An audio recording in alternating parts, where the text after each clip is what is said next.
ಸುವರ್ಣ ಸಂಭ್ರಮ ಪರ್ವದ ಕರಾಡ ಸಮ್ಮಿಲನದ ಈ ಶುಭ ಸಂದರ್ಭದಲ್ಲಿ ಆಯೋಜಿತಗೊಂಡ ಯುವ ಗೋಷ್ಠಿ ಈಗ ಅನಾವರಣಗೊಳ್ಳುತ್ತಿದೆ.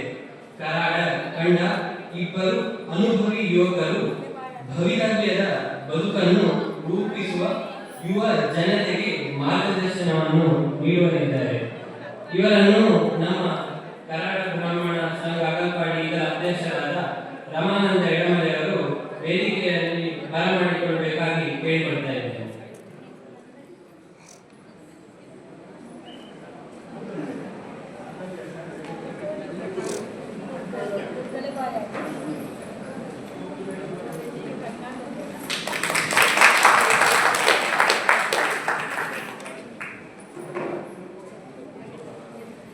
ಈ ಕಾರ್ಯಕ್ರಮವು ಇಂಟರಾಕ್ಟಿವ್ ಸೆಷನ್ ಆಗಿರುತ್ತದೆ. ನಿಮಗೆ ಏನೇ ಕ್ವಶನ್ ಇದ್ರೂ ನಮ್ಮ ಇಂದಿನ ಅತಿಥಿಗಳು ಅದಕ್ಕೆ ಉತ್ತರವನ್ನು ನೀಡ್ತಾ ಇದ್ದಾರೆ. ಆದಷ್ಟು ಹೆಚ್ಚಿನ ಸಂಖ್ಯೆಯಲ್ಲಿ ಪ್ರಶ್ನೆಯನ್ನು ಕೇಳಿ ಈ ಕಾರ್ಯಕ್ರಮಕ್ಕೆ ಉತ್ತೇಜನ ನೀಡಬೇಕಾಗಿ ನಿಮ್ಮಲ್ಲಿ ಕೇಳ್ತಾ ಇದ್ದೇನೆ. ಈ ಇಬ್ಬರು ಅತಿಥಿಗಳ ಪರಿಚಯವನ್ನು ನಾನು ಮಾಡ್ತಾ ಇದ್ದೇನೆ. ಮೊದಲನೆಯವರು ಶ್ರೀಯುತ ವಿಷ್ಣು ಶರ್ಮಾ ಆಟಿಗೋಕೆ. ಶ್ರೀಯುತರು ಶ್ರೀ ಮಾಧವ ಭಟ್ ಆಟಿಗೋಕೆ ಹಾಗೂ ಶ್ರೀಮತಿ ಸುಮತಿ ಭಟ್ ದಂಪತಿಯ ಪುತ್ರ. ಮಣಿಪಾಲ ತಾಂತ್ರಿಕ ಮಹಾವಿದ್ಯಾಲಯದ ಸಂಶೋಧನಾ ವಿದ್ಯಾರ್ಥಿಯಾಗಿ ಅವರು ಬರೆದು ಮಂಡಿಸಿದ ಸ್ವರ್ಣ ಮಡಿಸಲ್ ನದಿಯ ಜಲಾನಯನ ಪ್ರದೇಶ, ಕೃಷಿ ಮಣ್ಣಿನಲ್ಲಿ ಭಾರ ಲೋಹಗಳ ಸಾಗಣೆ ಮತ್ತು ಹೀರುವಿಕೆ ಎಂಬ ಶೀರ್ಷಿಕೆಯ ಡಾಕ್ಟರೇಟ್ ಮಹಾಪ್ರಬಂಧಕ್ಕೆ ಮಣಿಪಾಲದ ಪ್ರತಿಷ್ಠಿತ ಸಂಸ್ಥೆಯಾದ ಮಾಹೇವು PhD ಪದವಿಯನ್ನು ನೀಡಿದೆ. ಪ್ರಸ್ತುತ ಇವರು ಅಪಾವನಿ ಎನ್ವಿರಾನ್ಮೆಂಟಲ್ ಸೊಲ್ಯೂಷನ್ ಪ್ರೈವೇಟ್ ಲಿಮಿಟೆಡ್ ಹಾಗೂ ರೀಪ್ಲಾಸ್ಟಿಕ್ ಪ್ರೈವೇಟ್ ಲಿಮಿಟೆಡ್ ಎಂಬ 2 ಸಂಸ್ಥೆಗಳನ್ನು ಆರಂಭಿಸಿ ಪರಿಸರ ಹಾಗೂ ತಾಂತ್ರಿಕ ವಿಭಾಗದಲ್ಲಿ ಕೆಲಸ ಮಾಡ್ತಾ ಇದ್ದಾರೆ. ಹಾಗೂ ಇವರು ವಿವಿಧ ಸಂಘ ಸಂಸ್ಥೆಗಳಿಗೆ ಪ್ರೋತ್ಸಾಹಕರಾಗಿದ್ದಾರೆ. ಇವರಿಗೆ ಶ್ರೀ ಧೀರಜ್ ಸೈಪಂಗಲ್ಲು ಕರಾಡ ಸಮ್ಮಿಲನ ಸಮಿತಿಯ ಸಂಚಾಲಕರು ಶಾಲು ಹೊಲಿಸಿ ಸ್ವಾಗತವನ್ನು ಮಾಡಬೇಕಾಗಿ ಕೇಳಿಕೊಳ್ತಾ ಇದ್ದೇನೆ.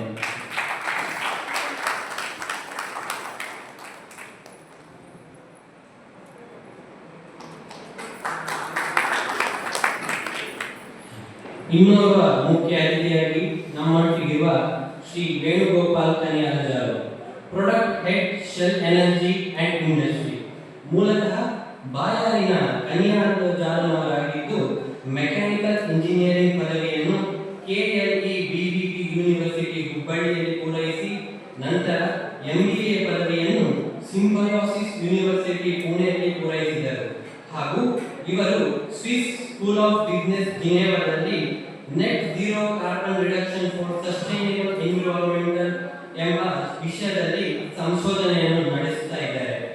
ಇವರು ಸುಮಾರು 40 ದೇಶವನ್ನು ಸಂಚರಿಸಿ ಬೇರೆ ಬೇರೆ ಉದ್ಯಮದ ವಲಯಗಳಿಗೆ ಡಿಜಿಟಲ್ ಸ್ಪರ್ಶವನ್ನು ನೀಡಿದ್ದಾರೆ.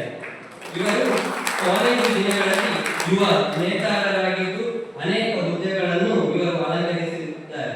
ಪ್ರಸ್ತುತ ಇವರು ಕರಾಡ ಬ್ರಾಹ್ಮಣ ಸಮಾಜ ಬೆಂಗಳೂರು ಇದರ ಕಾರ್ಯಕಾರಿ ಸಮಿತಿಯ ಸದಸ್ಯರಾಗಿ ಅನೇಕ ಸಂಘ ಸಂಸ್ಥೆಗಳಿಗೆ ಪ್ರೋತ್ಸಾಹಕರಾಗಿದ್ದಾರೆ ಹಾಗೂ ಯುವ ಕರಾಡ ಬೆಂಗಳೂರು ಇದರ ಸಂಘಟಕರು ಆಗಿದ್ದಾರೆ. ಇವರಿಗೆ ಶ್ರೀಯುತ ಧೀರಜ್ ಸೈಪಂಗಲ್ಲು ಇವರು ಶಾಲು ಹೊಲಿಸಿ ಬರಮಾಡಿಕೊಳ್ಬೇಕಾಗಿ ಕೇಳಿಕೊಳ್ತಾ ಇದ್ದೇನೆ.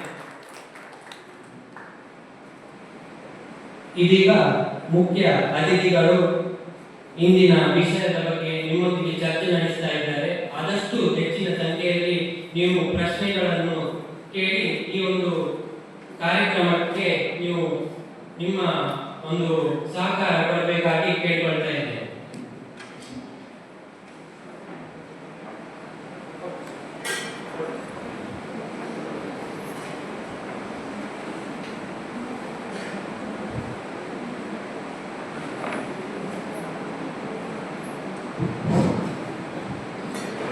ಎಲ್ಲರಿಗೂ ನಮಸ್ಕಾರ. ಇವತ್ತಿನ ಈ ಒಂದು ಯುವ ಗೋಷ್ಠಿ ಕಾರ್ಯಕ್ರಮದಲ್ಲಿ ನಮ್ಮ ಸಮಾಜದ ಯುವಕರನ್ನು ಉದ್ದೇಶಿಸಿ ಒಂದಷ್ಟು ವಿಷಯಗಳನ್ನು ಹಂಚಿಕೊಳ್ಳಬೇಕು ಅಂತ ಹೇಳಿ ಧೀರಜನ್ನ ಒಂದು 2-3 ವಾರಗಳ ಮುಂಚೆ ನನಗೆ ಫೋನ್ ಮಾಡಿದಾಗ ಪ್ರಾರಂಭದಲ್ಲಿ ಈ ಒಂದು ವಿಷಯದ ಬಗ್ಗೆ ವಿಷಯ ಮಂಡನೆ ಮಾಡಲಿಕ್ಕೆ ಎಷ್ಟರ ಮಟ್ಟಿಗೆ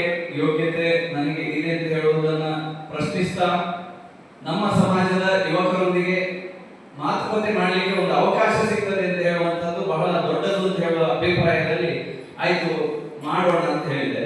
ಆದರೆ ಸುಮಾರು 1 ಗಂಟೆಗಳ ಕಾಲ ಈ ವಿಷಯದ ಮೇಲೆ ಮಾತಾಡಬೇಕು, ಯುವಕರಿಗೆ ಬಹುದಾದಂತಹ ಅವಕಾಶಗಳು, ಸವಾಲುಗಳು, ಇದರ ಬಗ್ಗೆ ಮಾತಾಡಬೇಕು ಅಂತ ಹೇಳುವಾಗ ಒಮ್ಮೆ 1 ಗಂಟೆಗಳ ಕಾಲ ಮಾತಾಡುವಷ್ಟು ಜ್ಞಾನ ಆಗಲಿ ಅನುಭವ ಆಗಲಿ ನನಗೆ ಇಲ್ಲದ ಕಾರಣ ನಾನು ಬಹಳವಾಗಿ ನೆಚ್ಚಿಕೊಂಡು ಬಹಳ ಇಷ್ಟಪಡುವಂತಹ ವೇಣು ನನಗೆ ಒಂದು ಫೋನ್ ಮಾಡಿದೆ. ವೇಣುನ ಹೀಗೆ ಒಂದು ವಿಷಯದ ಬಗ್ಗೆ ಮಾತಾಡಲಿಕ್ಕೆ ಹೇಳಿದ್ದಾರೆ. ಸೊ ನೀವು ಅಂತಾರಾಷ್ಟ್ರೀಯ ಮಟ್ಟದ ಒಂದು ಕಂಪನಿಯಲ್ಲಿ ಅಷ್ಟು ಪ್ರತಿಷ್ಠಿತ ಹುದ್ದೆಯನ್ನ ಅಲಂಕಾರ ಮಾಡುವಾಗ ಅದರಲ್ಲಿ ಬರಬಹುದಾದಂತಹ ಒತ್ತಡಗಳು ಅಥವಾ ಅದಕ್ಕೆ ಬೇಕಾದಂತಹ ಮಾನಸಿಕ ಸ್ಥಿತಿ ಯಾವ ರೀತಿ ನೀವು ತೊಡಗಿಸಿಕೊಂಡಿದ್ದೀರಿ, ಇದರ ಬಗ್ಗೆ ಕೂಡ ನೀವು ಒಂದು ಸ್ವಲ್ಪ ಹಂಚಿಕೊಂಡ್ರೆ ಬಹಳ ಚೆನ್ನಾಗಿರ್ತದೆ ಅಂತ ಕೇಳಿದಾಗ ಅವರು ಕೂಡ ಆಗ್ಲಿ ಖಂಡಿತ ಮಾಡೋಣ ಅಂತ ಹೇಳಿದ್ರು. ಸೊ ಈ ಉದ್ದೇಶದಿಂದ ನಾವಿಬ್ಬರು ಜೊತೆಗೂಡಿ ಒಬ್ಬ ಸಂಸ್ಥೆಯಲ್ಲಿ ಕೆಲಸ ಮಾಡುವ ವ್ಯಕ್ತಿಯಾಗಿ ಆ ಕೆಲಸವನ್ನು ಯಾವ ರೀತಿ ಪ್ರೀತಿಸಬಹುದು, ಯಾವ ರೀತಿ ಅದಕ್ಕೆ ನ್ಯಾಯ ಒದಗಿಸಬಹುದು ಅಂತ ಹೇಳಿ ಅವರ ಅನುಭವವನ್ನು ಹಂಚಿಕೊಂಡ್ರೆ ಒಂದು ಸಂಸ್ಥೆಯನ್ನು ಕಟ್ಟುವಾಗ ಅಥವಾ ಕಟ್ಟುವ ಮೊದಲು ನಮ್ಮ ಮನಸ್ಸಿನಲ್ಲಿ ಬರಬಹುದಾದಂತಹ ಸಮಸ್ಯೆಗಳು ಅಥವಾ ಯಾವುದಾದರೂ ದ್ವಂದ್ವಗಳು ಅಥವಾ ಭಯ ಇತ್ಯಾದಿಗಳ ಬಗ್ಗೆ ನಾನು ಯಾವ ರೀತಿ ಅದನ್ನು ಅರ್ಥೈಸಿಕೊಂಡಿದ್ದೇನೆ ಅಂತ ಹೇಳೋದ್ರ ಬಗ್ಗೆ ನಾನು ಒಂದು ಸ್ವಲ್ಪ ವಿಷಯವನ್ನು ಪ್ರಸ್ತಾಪ ಮಾಡಲಿದ್ದೇನೆ. ಮೊದಲಿಗೆ ವೇಣುವಣ್ಣ ಅವರ ಅನುಭವಗಳನ್ನ ಮತ್ತು ಅವರು ಕಂಡುಕೊಂಡಂತಹ ಅವಕಾಶಗಳು ಮತ್ತು ನಮ್ಮ ಯುವಕರಿಗೆ ಇರಬಹುದಾದಂತಹ ಸವಾಲುಗಳ ಬಗ್ಗೆ ಒಂದಷ್ಟು ಮಾಹಿತಿಯನ್ನ ಮೊದಲಿಗೆ ಅವರು ಹಂಚಿಕೊಳ್ಳಲಿದ್ದಾರೆ. ತದನಂತರದಲ್ಲಿ ಯುವಕರಿಗೆ ಅಥವಾ ಯಾರಿಗಾದ್ರೂ ನಮ್ಮ ಸಮಾಜದ ಯಾರಿಗಾದ್ರೂ ಏನಾದರೂ ವಿಷಯಗಳನ್ನ ಮಂಡನೆ ಮಾಡಲಿಕ್ಕಿದ್ರೆ ಮುಕ್ತವಾಗಿ ನೀವು ಹಂಚಿಕೊಳ್ಳಬಹುದು. ನಮ್ಮ ಜ್ಞಾನದ ಅನುಭವದ ಪರಿಮಿತಿಯಲ್ಲಿ ನಮಗೆ ಏನಾದರೂ ವಿಷಯಗಳನ್ನು ತಿಳಿಸಿದ್ರೆ ನಾವು ಕೂಡ ಅದರ ಬಗ್ಗೆ ಮಾತಾಡಬಹುದು, ಇಲ್ಲದಿದ್ದರೆ ನಿಮ್ಮಿಂದ ನಾವು ವಿಷಯಗಳನ್ನು ಕಲ್ತ್ಕೊಳ್ಬಹುದು. ಸೊ ಈ ಮುಖೇನ ಇದೊಂದು ಇಂಟರಾಕ್ಟಿವ್ ಟೈಪ್ ಅಲ್ಲಿ ಮುಂದುವರಿಯಲಿ ಅಂತ ಹೇಳುವ ಉದ್ದೇಶದಿಂದ ನಾವು ಪ್ರಾರಂಭಿಸ್ತಾ ಇದ್ದೇವೆ. ವೇಣುನ ಮುಂದಿನ ವಿಷಯ ಮಂಡನೆ ನಿಮ್ಮನ್ನು ಕೇಳಬಹುದು.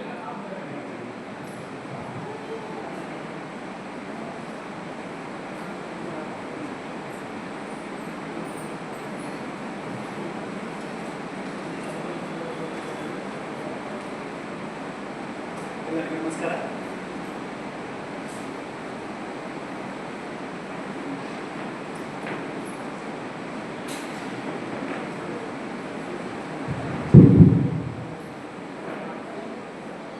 ಎಲ್ಲರಿಗೂ ನಮಸ್ಕಾರ.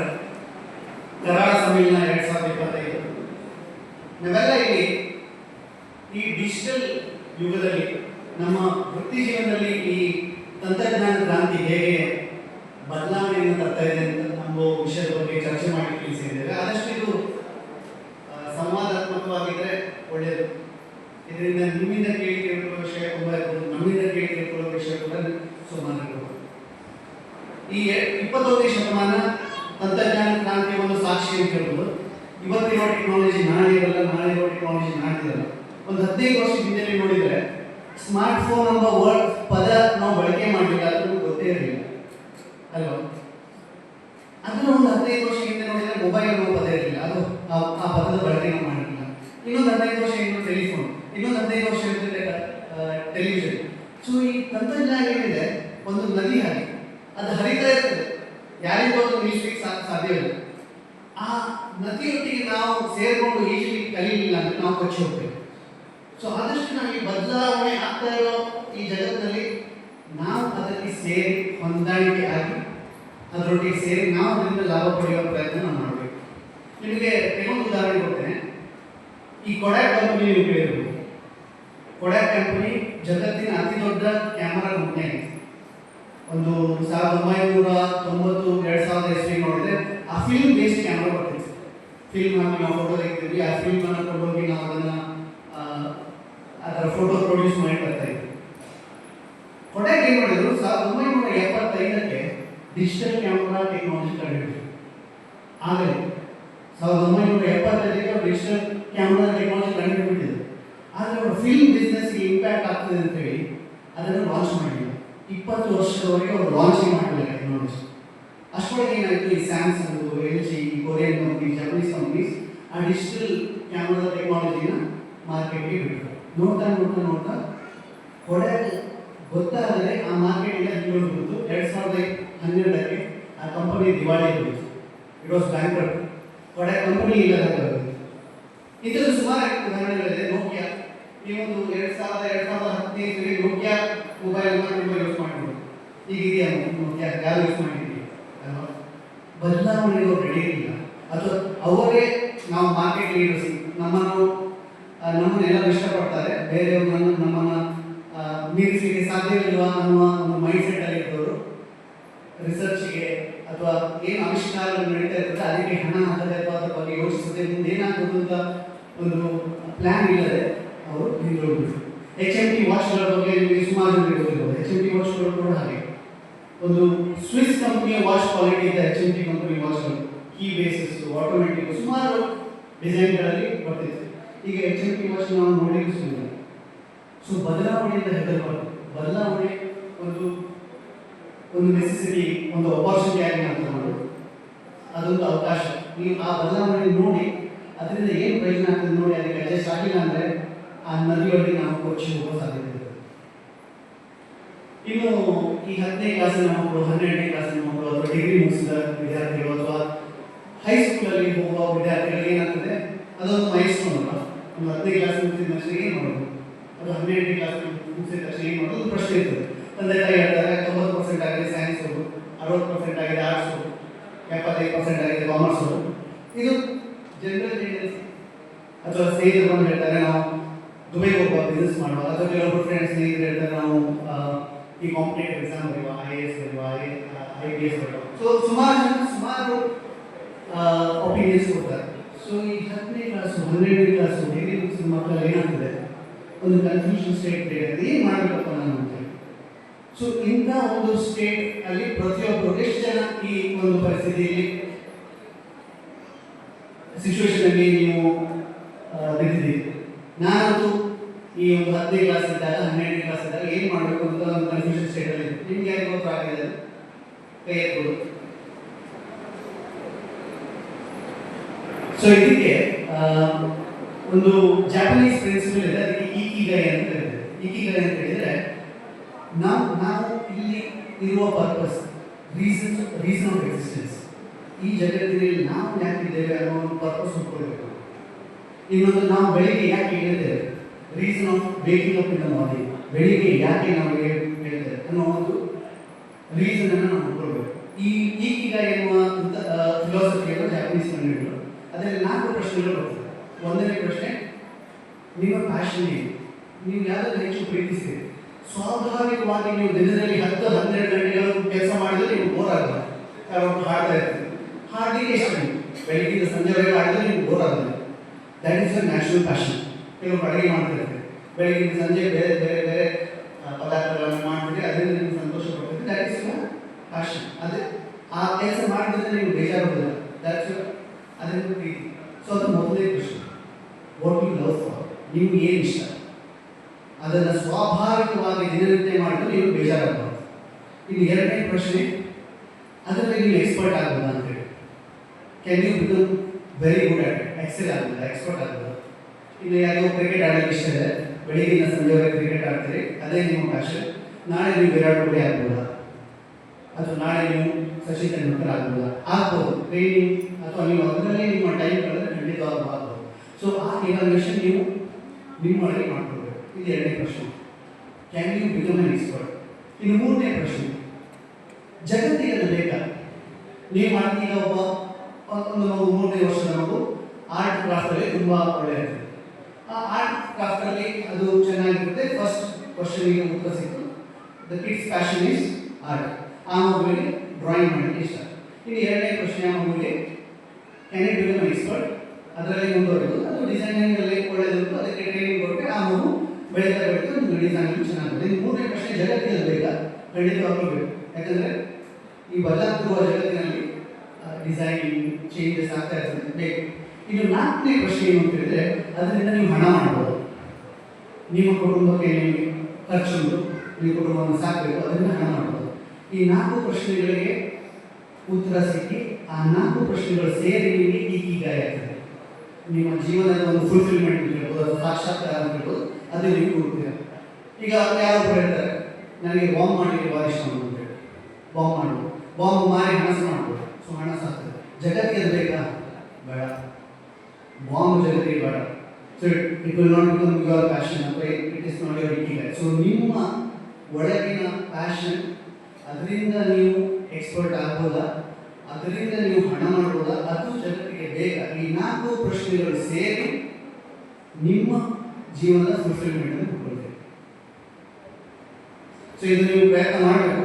ನೀವು ಈಗ 2025 ಇಸ್ವಿ ಮುಗಿತಾ ಬಂದು ಜನವರಿಗೆ, ನೀವು ಜನವರಿ 1ರಿಂದ ನಿಮ್ಮ ಒಳಗಿರುವ ನಿಮ್ಮ ಪ್ಯಾಷನ್ ಏನು ಅಂತ ಕಂಡುಹಿಡಿಯುವ ಪ್ರಶ್ನೆ ಮಾಡಬೇಕು. ಈಗ ಸಮಾಜದಲ್ಲಿ ಏನಾಗ್ತದೆ, ಎಲ್ಲದರಲ್ಲೂ ಇರ್ತಾರೆ ಅವ್ರು ಹಾಡು ಹೇಳೋದ್ರಲ್ಲೂ ಇರ್ತಾರೆ, ಸ್ಕೋರ್ ಮಾಡ್ತಾ ಇರ್ತಾರೆ, ಮಾರ್ಕ್ಸ್ ಹೊಡೆತಾ ಇರ್ತಾರೆ, ಆಟ ಸ್ಪರ್ಧೆಗಳಲ್ಲೂ ಇರ್ತಾರೆ.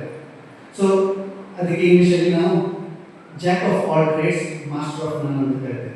ಎಲ್ಲದರಲ್ಲೂ ಎಲ್ಲ ಆಕ್ಟಿವಿಟಿಗಳು ಈಕ್ವಲ್ ಆಗಿರ್ತಾರೆ. ಅವ್ರಿಗೆ ಏನಾಗ್ತದೆ, ಈಗೀಗ ಅವರ ಪ್ಯಾಷನ್ ಕಂಡುಹಿಡಿಯಲಿಕ್ಕೆ ಭಾರಿ ಕಷ್ಟ ಆಗ್ತದೆ. ಎಷ್ಟು ಜನರಿಗೆ ಆ ಅನುಭವ ಇರ್ಬೋದು.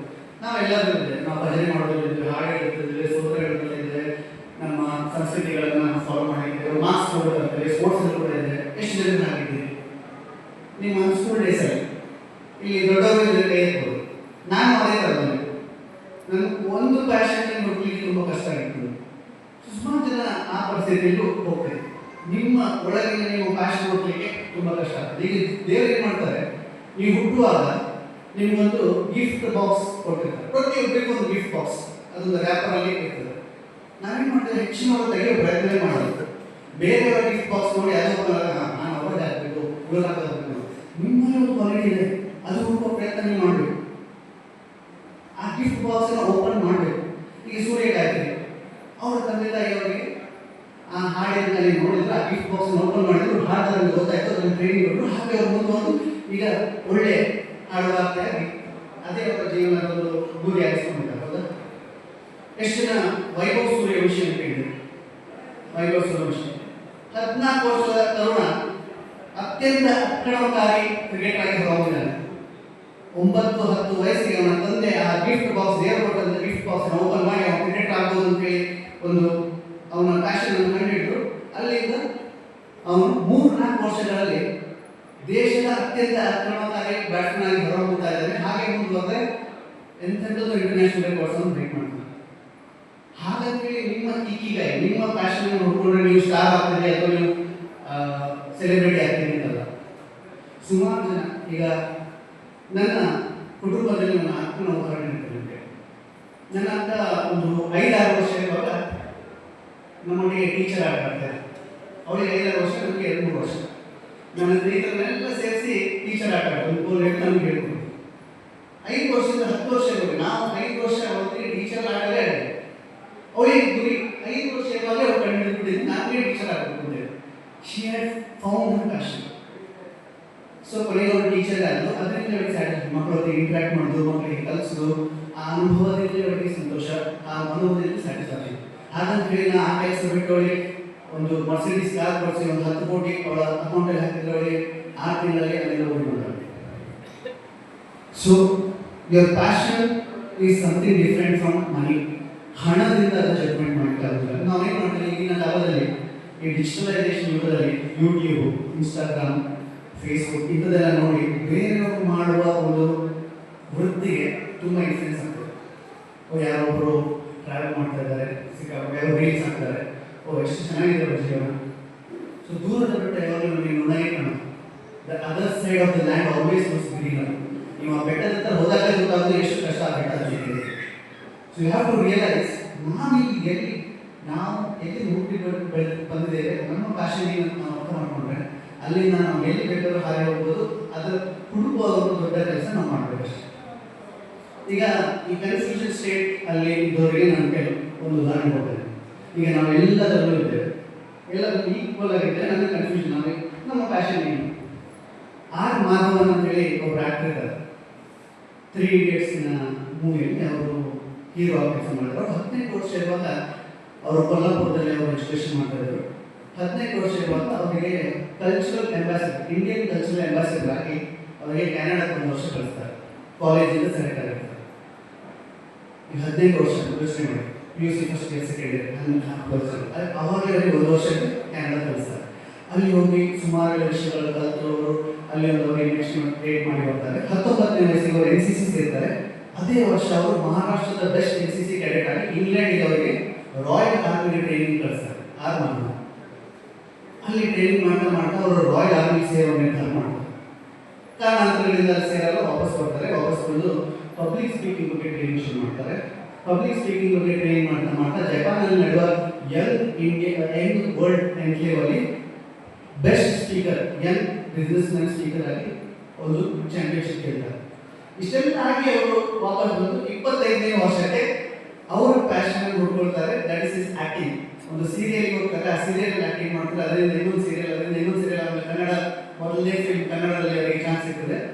ಮಾಡಿ ಮಾಡಿ ಮಾಡಿ ಅವರಿಗೆ ಅವರ ಒಂದು ಇಕಿಗೈ, ಅವರ ಒಂದು ಪ್ಯಾಷನ್ ಏನು ಅಂತ ಗೊತ್ತಾಗ್ತದೆ. ಈಗ ಒಂದು ಒಳ್ಳೆ ಆಕ್ಟರ್ ಆಗಿ ಹೊರಗಿದ್ದಾರೆ. ಸೊ ಅವ್ರು ಎಲ್ಲದರಲ್ಲೂ ಇದ್ರು, ಕೊನೆಗೆ ಅವರ ಪ್ಯಾಷನ್ ಅನ್ನು ಕಂಡುಹಿಡಿದ್ರು. ಇದನ್ನು ಕಂಡುಹಿಡಿದು ಹೇಗೆ? ಈಗಿನ ಡಿಜಿಟಲ್ ಯುಗದಲ್ಲಿ ಸುಮಾರು ವೆಬ್ಸೈಟ್ಸ್ಗಳು ಬಂದಿದೆ, ನೀವು ನೋಟ್ ಮಾಡ್ಕೊಳ್ಬೋದು. ಇದು ಯಾವುದೇ ವಯಸ್ಕರು ಇದನ್ನು ಪ್ರಯತ್ನ ಮಾಡ್ಬೋದು. ಒಂದು 16personalities.com, ನಿಮ್ಮ ಮೊಬೈಲಲ್ಲಿ 16personalities.com ಇದಕ್ಕೆ ಹೋದರೆ ಸುಮಾರು 30-35 ವಿಧ ಪ್ರಶ್ನೆಗಳು ಕೇಳ್ತಾರೆ. ನಿಮ್ಮ ದಿನನಿತ್ಯ ಜೀವನದಲ್ಲಿ ನಡೆಯುವಂಥ ಪ್ರಶ್ನೆಗಳು. ಆ ಪ್ರಶ್ನೆಗಳ ಆಧಾರದ ಮೇಲೆ ಕೆಲವೊಂದು ನಿಮ್ಮ ಪರ್ಸನಾಲಿಟಿ ಹೇಗೆ ಅನ್ನುವ ಒಂದು ಉತ್ತರಗಳು ನಿಮಗೆ ಸಿಗ್ತದೆ. ಅದರಿಂದ ಯಾವ್ಯಾವ ಜಾಬ್ ನೀವು ಮಾಡ್ಬೋದು ಅನ್ನೋ ಒಂದು ಸಜೆಷನ್ ಕೂಡ ಬರ್ತದೆ. ಈಗ ನೀವು ಸ್ವಾಭಾವಿಕವಾಗಿ ಕೆಲವೊಬ್ಬರು ಚರ್ಚೆಯಲ್ಲಿ ಚೆನ್ನಾಗಿರ್ತಾರೆ ಅಥವಾ ಮಾತುಕತೆಯಲ್ಲಿ ಚೆನ್ನಾಗಿರ್ತಾರೆ. ಆ ಲೀಗಲ್ ಕ್ವಾಲಿಟೀಸ್, ಆ ಲಾ ಕ್ವಾಲಿಟೀಸ್ ನಿಮ್ಮಲ್ಲಿ ಇರ್ತದೆ. ಲಾಯರ್ ಆಗುವ ಒಂದು ಕ್ವಾಲಿಟಿ ಇರ್ತದೆ. ಕೆಲವೊಬ್ಬರಿಗೆ ಇಂಜಿನಿಯರ್ ಆಗುವ ಕ್ವಾಲಿಟಿ ಇರ್ತದೆ. ಕೆಲವೊಬ್ಬರಿಗೆ ಅಡುಗೆ ಮಾಡುವ ಒಂದು ಕ್ವಾಲಿಟಿ ಇರ್ತದೆ. ಈ ಕ್ವಾಲಿಟಿಗಳು ಈ 16personalities.com ಇಂದ ಹೊರಹೊಮ್ಮುತ್ತದೆ. ಈ 16personalities.com ಒಂದೇ ಅಲ್ಲ, ಇನ್ನೊಂದೆರಡು ವೆಬ್ಸೈಟ್ಗಳಿದ್ದಾವೆ. ಹಾಲೆಂಡ್ ಕೋಡ್ ಕ್ಯಾರಿಯರ್ ಟೆಸ್ಟ್ ಅಂತೇಳಿ, Holland HOLLAND, Holland code carrier test. ಇದರಲ್ಲಿ ಒಂದು 50 ವಿಧದ ಪ್ರಶ್ನೆಗಳನ್ನು ಕೇಳಿ ನೀವು ಯಾವ ಥರದ ಪರ್ಸನಾಲಿಟಿ, ನೀವು ಯಾವ ಥರದ ಒಂದು ಕೆಲಸವನ್ನು ಇಷ್ಟಪಡ್ಬೋದು ಅನ್ನೋದು ಆ ವೆಬ್ಸೈಟ್ಗೆ ಸಜೆಷನ್ ಕೊಡ್ತದೆ. ಆ ಸಜೆಷನ್ ಆಧಾರದ ಮೇಲೆ ಅದು ನೀವು ಯಾವ್ಯಾವ ಥರದ ಜಾಬ್ ಮಾಡ್ಬೋದು ಅಂತ ಕೂಡ ಹೇಳ್ತದೆ. ಸೊ ಇದನ್ನು ಇಲ್ಲಿದ್ದ ಎಲ್ಲ ತರುಣರು ಅಥವಾ ಮಕ್ಕಳು ಪ್ರಯತ್ನ ಪಡಲೇಬೇಕು. 6ನೇ ಕ್ಲಾಸಿನ 12ನೇ ಕ್ಲಾಸ್ ಇರುವ ಮಕ್ಕಳು ಆದಷ್ಟು ಇದಕ್ಕೆ ಒತ್ತು ಕೊಡಿ. ಯಾಕಂದರೆ this is the time you are shaping your career. ನಿಮ್ಮ ಜೀವನದ ಪ್ಯಾಷನ್ ಅನ್ನು ಹುಡ್ಕೊಳ್ಳಿಕ್ಕೆ ಸರಿಯಾದ ಸಮಯ, ಸರಿಯಾದ ಟೈಮು 15 ವರ್ಷದ ಒಳಗೆ. ಅದ ನಂತರ ನೀವು ಹುಟ್ಟಿದ್ರೆ ನಿಮಗೆ ಮೇಲೆ ಬರಲಿಕ್ಕೆ ಅಥವಾ ನಿಮ್ಮ ಲೈಫಲ್ಲಿ ನೀವು ಸೆಟ್ ಆಗಲಿಕ್ಕೆ ಸ್ವಲ್ಪ ಸಮಯ ತಗೊಳ್ಳಿ. ಸೊ ಆದಷ್ಟು ನಿಮ್ಮ ಎಜುಕೇಷನಿಂದ ಮೊದಲ ಕೆಲವು ಹಂತಗಳಲ್ಲಿ ನಿಮ್ಮ ಪ್ಯಾಷನ್ ಹುಡ್ಕೊಳ್ಳಿ. ಈಗ ಪ್ಯಾಷನ್ ಹುಡ್ಕೊಳ್ಳೋದು ಕೂಡ ಸುಮಾರು ಜನ ಅದರಲ್ಲಿ ಫೋಕಸ್ ಆಗಲ್ಲ. ಫಾರ್ ಎಕ್ಸಾಂಪಲ್ 10ನೇ ಕ್ಲಾಸಲ್ಲಿ ನಮ್ಗೆ ಗೊತ್ತಾಯಿತು ನಮ್ಮ ಮಕ್ಕಳು ಸಂಗೀತದಲ್ಲಿ ಒಳ್ಳೆಯಿದ್ದಾರೆ, ಆದರೆ ನಾವು ಅವರಿಗೆ PUC ಹಾಕ್ತೇವೆ, ಇಂಜಿನಿಯರಿಂಗ್ ಹಾಕ್ತೇವೆ, ಮೆಡಿಕಲ್ಗೆ ಹಾಕ್ತೇವೆ. ಅವರ ವೃತ್ತಿ ಬದುಕಿನ ಆಸೆಗಳ ವಿರುದ್ಧವಾಗಿ ಇನ್ನೊಂದು ಟ್ರ್ಯಾಕಲ್ಲಿ ಹಾಕೋ ಪ್ರಯತ್ನ ಮಾಡ್ತೇವೆ. ಯಾಕೆ? ನಾಳೆ ಇದರಲ್ಲಿ ಫೇಲ್ ಆದರೆ ನಮಗೆ ಇನ್ನೊಂದು ಆಧಾರ ಇರ್ತದೆ, ಒಂದು ಇನ್ಕಮ್ ಸೋರ್ಸ್ ಇರ್ತದೆ. ಆ ಒಂದು ರೇಸಲ್ಲಿ ಏನಾಗ್ತದೆ, ನಮ್ಮ ಪ್ಯಾಷನ್ನಲ್ಲಿ ನಾವು ಎಕ್ಸೆಲ್ ಆಗಲಿಕ್ಕೆ ಆಪರ್ಚುನಿಟಿ ಸಿಗುವುದಿಲ್ಲ. ಈಗಿನ ಬದುಕಿನಲ್ಲಿ ಯಾವುದೇ ವೃತ್ತಿಯನ್ನು ನಾವು ಚೂಸ್ ಮಾಡಿದರೂ ಕೂಡ ಅದಕ್ಕೆ ಅದರದೇ ಆದ ಒಂದು ವ್ಯಾಲ್ಯೂ, ಅದರದೇ ಆದ ಒಂದು ಮೌಲ್ಯಗಳಿದೆ. ಅದರಿಂದ ಎಷ್ಟು ಬೇಕಾದರೂ ಸಂಪಾದನೆ ಮಾಡಬಹುದು. ಅದಕ್ಕೆ ನಾವು ಅದಕ್ಕೆ ಒಂದು ಅಡಾಪ್ಟ್ ಆಗೋ ಕೆಲಸವನ್ನು ನಾವು ಮಾಡಬೇಕು.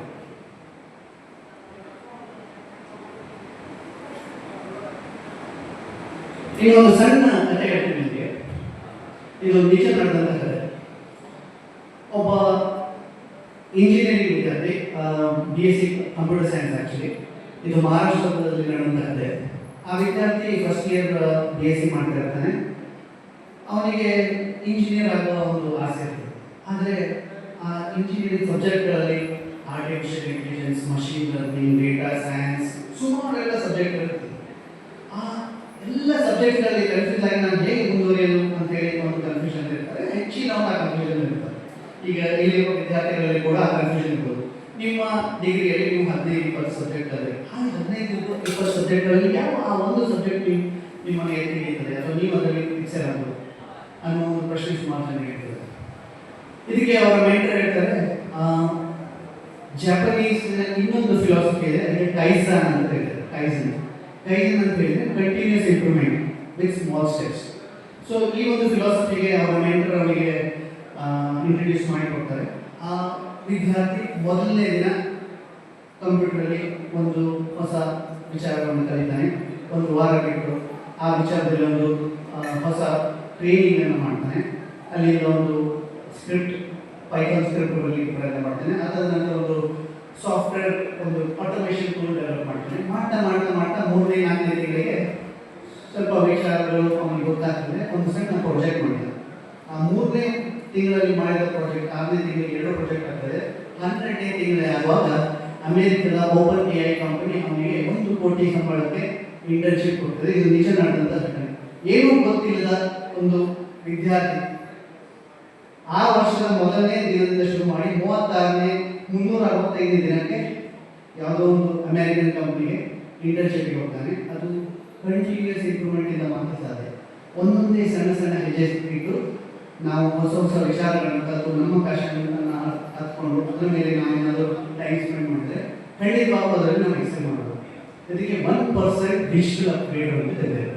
1% ಡಿಜಿಟಲ್ ಅಪ್ಗ್ರೇಡ್, 1%. ನೀವು ದಿನ 15-20 ನಿಮಿಷ ನೀವು ಯಾವುದೇ ಒಂದು ವಿಚಾರ ನೀವು ಕಲಿಬೇಕು ಅಂತಾದರೆ ಅಲ್ಲಿ ನಿಮ್ಮ ಸಮಯವನ್ನು ಕೊಡಿ. 20 ನಿಮಿಷ ದಿನ ಅಲ್ಲಿಂದ ಒಂದು ಸ್ಟೆಪ್ ಮುಂದೆ ಇನ್ನೊಂದು ಹೊಸ ವಿಚಾರ ಕಲಿರಿ, ಅಲ್ಲಿಂದ ಒಂದು ಸ್ಟೆಪ್ ಮುಂದೆ ಇನ್ನೊಂದು ಹೊಸ ವಿಚಾರ ಕಲಿತಾ ಕಲಿತಾ ಕಲಿತಾ ಕಲಿತಾ ಒಂದು ವರ್ಷ ಆಗುವಾಗ you will become 37 times better. It's a proven theory. ನೀವು ಈಗಿನ ಪರಿಸ್ಥಿತಿಯಿಂದ 37 ಸರ್ತಿ ನೀವು ಇಂಪ್ರೂವ್ ಪರ್ಸನ್ ಆಗ್ತೀರಿ. ಆ ಸ್ಕಿಲ್ ಏನು ನೀವು ಕಲಿತಾ ಇರ್ತೀರಿ. So it's a proven theory. ಆದಷ್ಟು ಇದನ್ನ ಪ್ರಯತ್ನ ಮಾಡಿ. ಈಗ ಈ ವರ್ಷ ಮುಗಿತಾ ಬಂದು ಜನವರಿ 1ಕ್ಕೆ ನೀವು ನಿಮ್ಮ ಜೀವನದಲ್ಲಿ ನಿಮ್ಮ ಪ್ಯಾಷನ್ ಏನು ಅಂತೇಳಿ ಅರ್ಥಕೊಂಡು ಅದರಲ್ಲಿ 15 ನಿಮಿಷ ಜನವರಿ 1ರಿಂದ ಡಿಸೆಂಬರ್ 31ರವರೆಗೆ ಟೈಮ್ ಕೊಡಿ. ನೀವು ಆ ವರ್ಷ ಮುಗಿಯುವಾಗ ಒಂದು ಹೊಸ ವ್ಯಕ್ತಿಯಾಗಿ ಹೊರಡುತ್ತೀರಿ. ಇದು ಇಲ್ಲಿರುವಂಥ ಎಲ್ಲ ಮಕ್ಕಳು ಹಾಗೂ ಯುವಕರಲ್ಲಿ ನಾನು ಪ್ರಯತ್ನ ಪಡಲಿಕ್ಕೆ ಹೇಳ್ತಾ ಇದ್ದೇನೆ. ಆದಷ್ಟು ಏನೇ ಪ್ರಶ್ನೆ ಇದ್ರು ನಮ್ಮೊಂದಿಗೆ ನೀವು ಹಂಚ್ಕೊಳ್ಬೋದು ಅಂತ ಕೇಳ್ಬೋದು. ನಾವಿಲ್ಲಿ ನಿಮಗೆ ಹೆಲ್ಪ್ ಮಾಡಲಿಕ್ಕೆ ಸದಾ ಇರ್ತೇವೆ. ಆದಷ್ಟು ಈ ಈಗೀಗ ಅನ್ನುವ ಒಂದು ಫಿಲಾಸಫಿ ನಿಮ್ಮ ಪ್ಯಾಷನ್ ಅನ್ನು ಹುಡುಕುವಂತಹ ಕೆಲಸ. ಎರಡನೇದು kaizen, continuous improvement, it's process. ಸಣ್ಣ ಸಣ್ಣ ಹೆಜ್ಜೆ ಇಟ್ಟು ಏನೇನು ಮಾಡಬೇಕು ಅನ್ನೋದು ನೀವು ಕಲಿಬೇಕು. ಇನ್ನು ನಮ್ಮ ತಂದೆ ತಾಯಿ, ನನ್ನ ಅಜ್ಜ ಅಜ್ಜಿ ಅಥವಾ ನಮ್ಮ ಸಂಬಂಧಿಕರಿಂದ ನಾವು ಸುಮಾರು ಸಂಪ್ರದಾಯವನ್ನು ಕಲಿತಿದ್ದೇವೆ. ನಾವೀಗ ಕರಾಟ ಬ್ರಾಹ್ಮಣರಾಗಿ ಸುಮಾರು ನಮ್ಮ ಮಕ್ಕಳಲ್ಲಿ ಆ ಮೌಲ್ಯಗಳನ್ನು ತಂದಿದ್ದೇವೆ. ಅದೇ ಮೌಲ್ಯಗಳನ್ನು ಇಟ್ಕೊಂಡು ನಾವು ಮುಂದುವರಿಬೇಕು. ಈ ಬದಲಾಗ್ತಿರುವ ತಂತ್ರಜ್ಞಾನದಲ್ಲಿ ಜನ ಏನಾಗ್ತಾರೆ, ವೆಸ್ಟರ್ನ್ ಸಂಪ್ರದಾಯಕ್ಕೆ ಇನ್ಫ್ಲುಯೆನ್ಸ್ ಆಗ್ತಾರೆ. ಈಗ ಜಗತ್ತಿನಲ್ಲಿ ನಿಮ್ಮ ಅರ್ಬನ್ ಮತ್ತು ರೂರಲ್ ಅಂತ ಇದೆ, ಹಳ್ಳಿಗಳು ಮತ್ತು ಸಿಟಿ. ಆ 2 ಡಿಫ್ರೆನ್ಸ್ ತುಂಬ ಕಡಿಮೆ ಆಗ್ತದೆ. ಯಾಕಂದರೆ ಹಳ್ಳಿ ನೀವು ಸಿಟಿಯಲ್ಲಿ ಸಿಗ್ತಾ ಇರೋದು ಪ್ರತಿಯೊಂದು ನಿಮಗೆ ಹಳ್ಳಿಯಲ್ಲೂ ಸಿಗ್ತಾ ಇದೆ. ಇದು 150 ವರ್ಷದಿಂದ ಅಮೆರಿಕದಲ್ಲಿ ಅರ್ಬನ್ ರೂರಲ್ ಎನ್ನುವ ಕಾನ್ಸೆಪ್ಟ್ ಬಂದಿದೆ. ಹೋಗ್ತಾ ಹೋಗ್ತಾ ಹೋಗ್ತಾ ಅರ್ಬನ್ ಲೈಫ್ ಸ್ಟೈಲ್ ಮತ್ತು ರೂರಲ್ ಲೈಫ್ ಸ್ಟೈಲ್, ಹಳ್ಳಿಯ ಜೀವನ ಶೈಲಿ ಹಾಗೂ ಸಿಟಿಯ ಜೀವನ ಶೈಲಿಯಲ್ಲಿ ಅಂತರಗಳು ಕಡಿಮೆ ಆಗ್ತಾ ಬಂತು. ಈಗ ಅಮೆರಿಕದಲ್ಲಿ ಆ ಅಂತರ ಸಿಕ್ಕಾಪಟ್ಟೆ ಕಡಿಮೆ ಆಗಿ ಡಿಫ್ರೆನ್ಸ್ ಇದೆ. ಹಳ್ಳಿಗಳ ಜೀವನ ಶೈಲಿ ಹಾಗೂ ಸಿಟಿ ಜೀವನ ಶೈಲಿ ಒಂದೇ. ಈ ಭಾರತದಲ್ಲೂ ಕೂಡ ಅದೇ ಆಗ್ತಾ ಇದೆ. ಇನ್ನು 50ರಿಂದ 75 ವರ್ಷಗಳಲ್ಲಿ ಹಳ್ಳಿ ಮತ್ತೆ ಸಿಟಿ ಜೀವನ ಶೈಲಿ ಒಂದೇ ಆಗ್ತದೆ. ಈಗ ಆಲ್ರೆಡಿ ಹೆಚ್ಚಾಗಿ ಆಗಿದೆ. ನಿಮಗೆ ಇಲ್ಲಿಯ internet speed, city internet speed same. ನೀವು ಇಲ್ಲಿ ಏನು ನೀವು ತಂತ್ರಜ್ಞಾನ ಬಳಸಿದ್ರೆ ಅಲ್ಲಿ ಸಾಧ್ಯ ತಂತ್ರಜ್ಞಾನ, ಅಲ್ಲಿ ಏನು ನಿಮಗೆ ಸಿಗ್ತದೆ ಇಲ್ಲಿ ಎಲ್ಲ ಸಿಗ್ತದೆ. ಸೊ ನಿಮಗೆ ಆ ಹಳ್ಳಿ ಮತ್ತೆ ಸಿಟಿಯ ಲೈಫ್ ಡಿಫ್ರೆನ್ಸ್ ಏನೇನೂ ಇಲ್ಲ. ಸೊ ಇಂಥ ಒಂದು ಪರಿಸ್ಥಿತಿಯಲ್ಲಿ ಏನಾಗ್ತದೆ, ನಿಮಗೆ ಆ ವೆಸ್ಟರ್ನ್ ಇನ್ಫ್ಲುಯೆನ್ಸ್ ಜಾಸ್ತಿ ಆಗ್ತದೆ. ನಾವು ಆ ಫಾರಿನ್ ಕಲ್ಚರ್ ಇರ್ಬೋದು, ಅಲ್ಲಿಯ ಪದ್ಧತಿಗಳಿರ್ಬೋದು.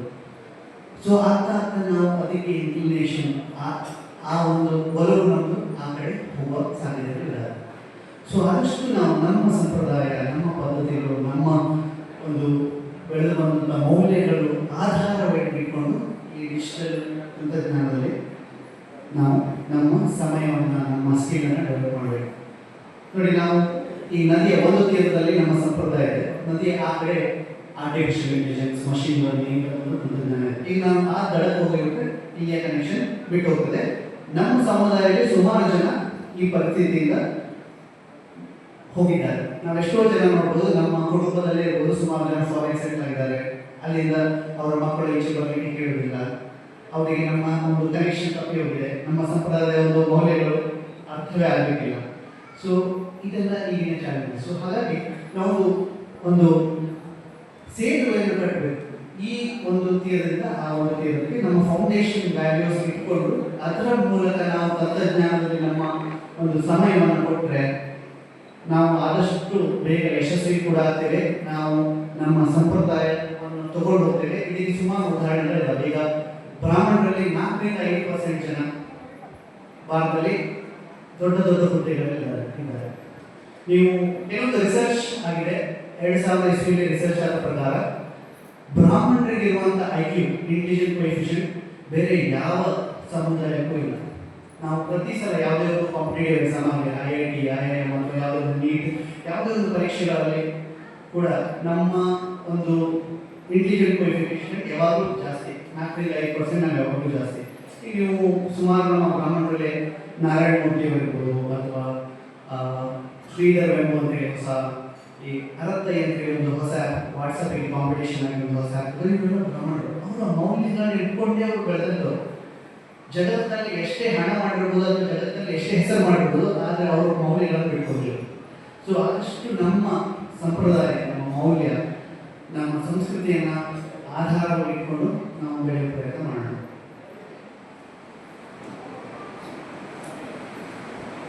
ಇನ್ನು ನಮ್ಮ ವೃತ್ತಿಯಲ್ಲಿ ಹೇಗೆ ಡಿಜಿಟಲ್ ಪ್ರಭಾವ ಬೀರ್ತದೆ. ಈಗ ಇಲ್ಲಿ ಸುಮಾರು ಜನರಿಗೆ ಸಿವಿಲ್ ಸರ್ವಿಸಸ್ ಮಾಡುವ ಉದ್ದೇಶ ಇರ್ಬೋದು. UPSC, union public service commission, IAS officer ಅಥವಾ IRS ಆಫೀಸರ್ ಅಥವಾ IPS ಆಫೀಸರ್ ಆಗಬೇಕು ಅಥವಾ IAS ಆಫೀಸರ್ ಆಗಬೇಕು ಅಥವಾ ಡಿಫೆನ್ಸಿಗೆ ಸೇರಬೇಕು, ಆರ್ಮಿ, ನೇವಿ, ಏರ್ಫೋರ್ಸಿಗೆ.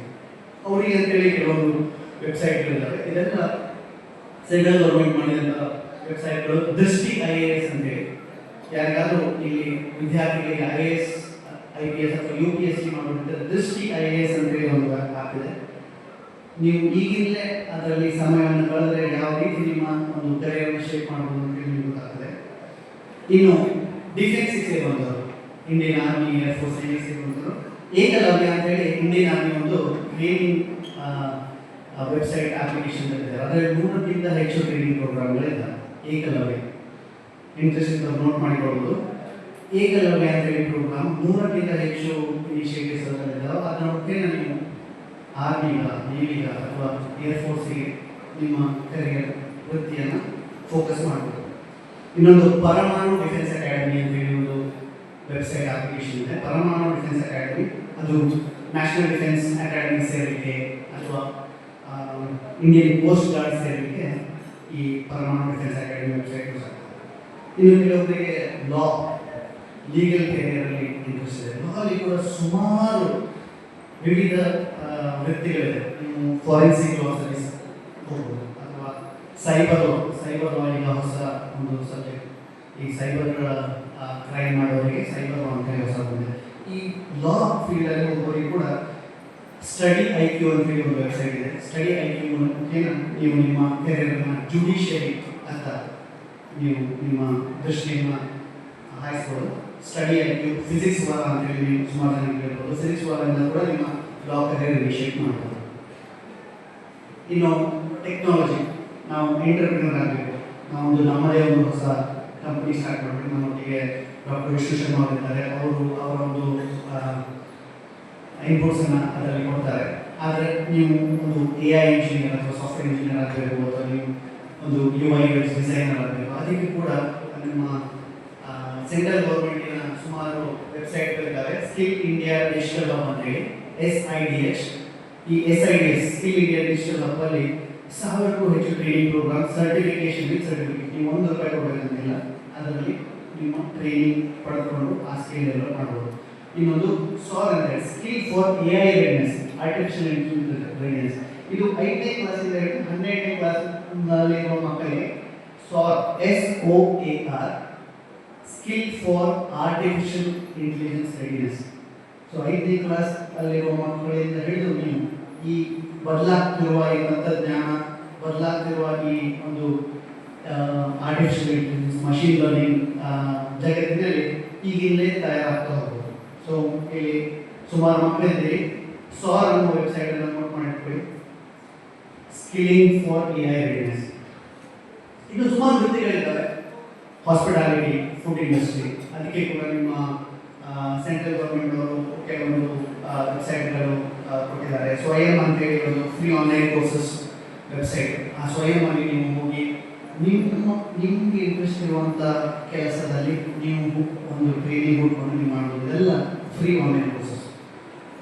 ಇನ್ನು ಫೈನಾನ್ಸ್, ಚಾರ್ಟರ್ಡ್ ಅಕೌಂಟೆಂಟ್ ಆಗಬೇಕಂದಿರ್ಬೋದು, ಅಥವಾ ಇನ್ವೆಸ್ಟ್ಮೆಂಟ್ ಬ್ಯಾಂಕರ್ ಆಗಬೇಕಂದಿರ್ಬೋದು, ಅಥವಾ ಸ್ಟಾಕ್ ಟ್ರೇಡಿಂಗ್, ಅಲ್ಗಾರಿದಮ್ ಟ್ರೇಡಿಂಗ್, ಇಂಥ ಫೈನಾನ್ಷಿಯಲ್ ಪ್ಲಾನಿಂಗ್, ಇದರಲ್ಲಿ ಕೂಡ ನಿಮಗೆ ಸುಮಾರು ವೆಬ್ಸೈಟ್ಗಳಿದ್ದಾವೆ. ಈ ಗೌರ್ಮೆಂಟ್ ಪ್ರೊವೈಡ್ ಮಾಡ್ತಾರೆ ಅನ್ನೋ ವೆಬ್ಸೈಟ್ ಮುಖೇನವಾಗಿ ನಿಮ್ಮ ಸ್ಕಿಲ್ ಡೆವಲಪ್ಮೆಂಟ್ ಮಾಡ್ಬೋದು. ಇನ್ನು ಇನ್ನೊಂದು ವೃತ್ತಿ ನಿಮಗೆ ಸ್ಪೋರ್ಟ್ಸ್ ಆ್ಯಂಡ್ ಎಂಟರ್ಟೈನ್ಮೆಂಟ್. ನೀವು ಯೂಟ್ಯೂಬರ್ ಆಗಬೇಕಂತಿರ್ಬೋದು, ಬ್ಲಾಗರ್ ಆಗಬೇಕಂತಿರ್ಬೋದು. ಸುಮಾರು ಮಕ್ಕಳು ನಿಮ್ಮ ಯೂಟ್ಯೂಬ್ ಚಾನೆಲ್ಗಳನ್ನು ತಂದಿರ್ಬೋದು, ಅಥವಾ ಬ್ಲಾಗರ್ ಆಗಲಿಕ್ಕೆ ಒಂದು ಪ್ರಯತ್ನ ಮಾಡಿರ್ಬೋದು. ಅವರಿಗೆ ಒಂದು ಹಂತದಿಂದ ಇನ್ನೊಂದು ಹಂತಕ್ಕೆ ಹೇಗೆ ಹೋಗೋದು ಅನ್ನೋ ಒಂದು ಪ್ರಶ್ನೆ ಇರ್ತದೆ. ಒಂದು 5-10 ವಿಡಿಯೋಗಳನ್ನು ಮಾಡ್ತಾರೆ, ಅಲ್ಲಿಗೆ ನಿಂತು ಹೋಗ್ತದೆ. ಅಥವಾ ಒಂದು ವರ್ಷ ಅದನ್ನು ಮಾಡ್ತಾರೆ, 2 ವರ್ಷಗಳಿಗೆ ಕೊಡುವುದಿಲ್ಲ, ಅಲ್ಲಿಗೆ ಆ ಚಾನಲ್ಸ್ ನಿಂತು ಹೋಗ್ತದೆ, ಅಲ್ಲಿಂದ ಇಂಟ್ರೆಸ್ಟು ನಿಲ್ಲುತ್ತದೆ. ಅಂಥವರಿಗೆ ಕೂಡ ಸೆಂಟ್ರಲ್ ಗೌರ್ಮೆಂಟ್ ಆಫ್ ಇಂಡಿಯಾ ಈ ಡಿಸೈನ್ ಅಥವಾ ಎಡಿಟಿಂಗ್ ಬಗ್ಗೆ ಟ್ರೈನಿಂಗ್ ವಿಡಿಯೋಸ್ ಕೊಟ್ಟಿದ್ದಾರೆ. ಅದು ಕೂಡ ಸ್ವಯಂ ಮಾಡಲಿದೆ. ನೀವು ಆದಷ್ಟು ಅದರ ಮುಖ್ಯನ ಆ ಸ್ಕಿಲ್ಲನ್ನು ಒಂದು ಹಂತದಿಂದ ಇನ್ನೊಂದು ಹಂತದಲ್ಲಿ ಹೇಗೆ ತಗೊಂಡೋಗೋದು ಅಂತೇಳಿ ಅರ್ಥ ಮಾಡ್ಕೊಂಡಿರ್ಬೇಕು. ಈಗ ಸುಮಾರು ಜನರಿಗೆ ಊಟ ಮಾಡೋದು ಒಂದು ಹವ್ಯಾಸ. ನನಗೆ ತಿನ್ನಲಿಕ್ಕೆ ಇಷ್ಟ, ವಿವಿಧ ಪದಾರ್ಥಗಳನ್ನು ತಿನ್ನಲಿಕ್ಕೆ ಇಷ್ಟ, ಆ ರುಚಿಯನ್ನು ಸಲ್ಲಿಸಲಿಕ್ಕೆ ಇಷ್ಟ. ದಟ್ ಈಸ್ ಆಲ್ಸೋ ಕಲೆ. ಅದನ್ನು ನೀವು ಒಂದು ಫುಡ್ ಬ್ಲಾಗರ್ ಆಗೋದು. ನಾಳೆ ಆ ಫುಡ್ ಬ್ಲಾಗರ್ ಆಗಿ ನೀವು ಎಷ್ಟೋ ಕೋಟ್ಯಾಂತರ ರೂಪಾಯಿ ಹಣವನ್ನು ಮಾಡಿದವರು ಇದ್ದಾರೆ. ಉದಾಹರಣೆಗಳಿಗೆ 3 ಜನ ಇದ್ದಾರೆ. ಕೆಲವೊಬ್ಬರಿಗೆ ತಿರುಗಾಡಲಿಕ್ಕೆ ಇಷ್ಟ, ಒಂದು ಊರಿಂದ ಊರು ತಿರುಗಾಡಲಿಕ್ಕೆ ಇಷ್ಟ. ನೀವು ಒಂದು ಟ್ರಾವೆಲ್ ಬ್ಲಾಗರ್ ಆಗ್ಬೋದು. ಆ ಟ್ರಾವೆಲ್ ಬ್ಲಾಗರ್ ಆಗೋದು ಹೇಗೆ ಅನ್ನೋದು ನೀವು ಕಂಡುಹಿಡಬೇಕು. ಸೊ ಆ ಗ್ರೌಂಡ್ ವರ್ಕ್ ನೀವು ಆದಷ್ಟು ಮಾಡಬೇಕು. ಯಾರೋ ಬೇರೆಯವರ ಒಂದು ಟ್ರಾವೆಲ್ ಬ್ಲಾಗ್ ನೋಡಿ ನಾನು ಒಂದು ಟ್ರಾವೆಲ್ ಬ್ಲಾಗ್ ಸ್ಟಾರ್ಟ್ ಮಾಡ್ತೀನಿ ಅಂದರೆ ನೀವು ಆ ಗುರಿ ಮುಟ್ಟಿದೆ. ನಿಮಗೆ ಮನಸ್ಸಲ್ಲಿ ನಾನು ಒಂದು ಟ್ರಾವೆಲ್ ಬ್ಲಾಗರ್ ಆಗ್ತೇನೆ, ನನ್ನ ಜೀವನ ಪರ್ಯಂತ ನಾನು ಒಂದು ಟ್ರಾವೆಲ್ ಬ್ಲಾಗರ್ ಆಗಿ ಕೆಲಸವನ್ನು ಮಾಡ್ತೇನೆ ಅಂತೇಳಿ ನಿಮ್ಮ ಮನಸ್ಸಿಗೆ ಒಂದು ಆಳವಾಗಿ ಒಂದು ಫೌಂಡೇಶನ್ ಹಾಕಿ ಅಲ್ಲಿಂದ ಶುರು ಮಾಡಿದರೆ ಹೇಗೆ ಒಂದೊಂದು ಸ್ಟೆಪ್ ಒಂದೊಂದು ಹೆಜ್ಜೆ ಇಟ್ಟು ಕೈಸಾರಿ ಪ್ರಿನ್ಸಿಪಲ್ ಅಪ್ಲೈ ಮಾಡಿದರೆ ಖಂಡಿತವಾಗೂ ನಾಳೆ ನೀವು ಒಂದು ದೊಡ್ಡ ಟ್ರಾವೆಲ್ ಬ್ಲಾಗರ್ ಆಗಿ ಆಗುತ್ತೆ. ಇಂಥವರಿಗೆಲ್ಲ ಭಾರತ ಸರ್ಕಾರ ಆದಷ್ಟು ಸಹಕಾರವನ್ನು ಕೊಡ್ತಾ ಇದೆ. ಮೋದಿಜಿಯವರು ಇಂಥವ್ರನ್ನ ಹುಡುಕಿ ಅವರಿಗೆ ಒಂದು ಪ್ರೋತ್ಸಾಹಿಸುವ ಕೆಲಸವನ್ನು ಮಾಡ್ತಾರೆ. ಅವರಿಗೆ ಎಷ್ಟೋ ಪ್ರಶಸ್ತಿಗಳನ್ನು ಕೊಡ್ತಾರೆ. ಪ್ರತಿ ವರ್ಷ 100 ಯೂಟ್ಯೂಬರನ್ನು ಹುಡುಕಿ ಭಾರತ ಸರ್ಕಾರ ಮೋದಿಜಿಯವರ ಕೈಯಿಂದ ಪ್ರಶಸ್ತಿ ಕೊಡ್ತಾರೆ. ಸೊ ನಾಳೆ ನೀವು ಟ್ರಾವೆಲ್ ಬ್ಲಾಗರ್, ಫುಡ್ ಬ್ಲಾಗರ್ ಅಥವಾ ಯೂಟ್ಯೂಬರ್ ಆಗ್ಬೋದು. ಆದರೆ ನಿಮ್ಮದು ಬೇಕಾ? ನಿಮಗೆ ಆ ಕೆಲಸ ಸಮಾಧಾನ ಕೊಡ್ತದ? ನಿಮಗೆ ಆ ಒಂದು ಫುಲ್ಫಿಲ್ಮೆಂಟ್ ಏನು ಸಾಕ್ಷಾತ್ಕಾರ ಕೊಡ್ತದ ಅನ್ನೋ ಒಂದು ಪ್ರಶ್ನೆಯನ್ನು ನೀವೇ ನಿಮಗೆ ಕೇಳ್ಕೊಳ್ಬೇಕು. ಅಥವಾ ನಿಮ್ಮ ಕುಟುಂಬದವರು, ನಿಮ್ಮ ತಂದೆ ತಾಯಿ ಸಹಕಾರ ಮಾಡಬೇಕು. ಸುಮಾರು ವಿಷಯದ ಬಗ್ಗೆ ನಾನು ಮಾತಾಡಿದೆ. ಮೊದಲಿದು ಬದಲಾವಣೆ. ಬದಲಾಗ್ತಿರುವ ಜಗತ್ತಿನಲ್ಲಿ ನಾವು ಹೇಗೆ ಬದಲಾಗೋದು? ಈಗ ಸುಮಾರು ಜನ ಹೇಳಿದ್ದೀರಿ ನಿಮಗೆ ಸ್ಮಾರ್ಟ್ಫೋನ್ ಯೂಸ್ ಮಾಡಲಿಕ್ಕೆ ಇಷ್ಟ ಇದೆ, ಅದು ಯೂಸ್ ಮಾಡಲಿಕ್ಕೆ ಹೇಗೆ ಅಂತ ಬರೋದಿಲ್ಲ. ಆ ಬದಲಾಗ್ತಿರೋ ಜಗತ್ತಿಗೆ ನೀವು ಹೊಂದ್ಕೊಂಡು ಹೋಗಲಿಲ್ಲ ಅಂದ್ರೆ ಅದು ನಿಮ್ಮನ್ನು ಬಿಟ್ಕೊಡ್ತದೆ. ನಿಮಗೆ ಬೇಡ ಸುಮಾರು ಜನರಿಗೆ ನನಗೆ ಅದರ ಅಗತ್ಯ ಇಲ್ಲ ಅಂತ ಹೇಳ್ಬೋದು. ಆದರೆ ಅದರ ಪ್ರಯೋಜನಗಳನ್ನು ಅರಿತು ಅದರಿಂದ ಪೂರ್ತಿ ಪ್ರಯೋಜನ ಪಡೆದ್ರೆ ಅದರಿಂದ ನಮಗೆ ಲಾಭ. ಸೊ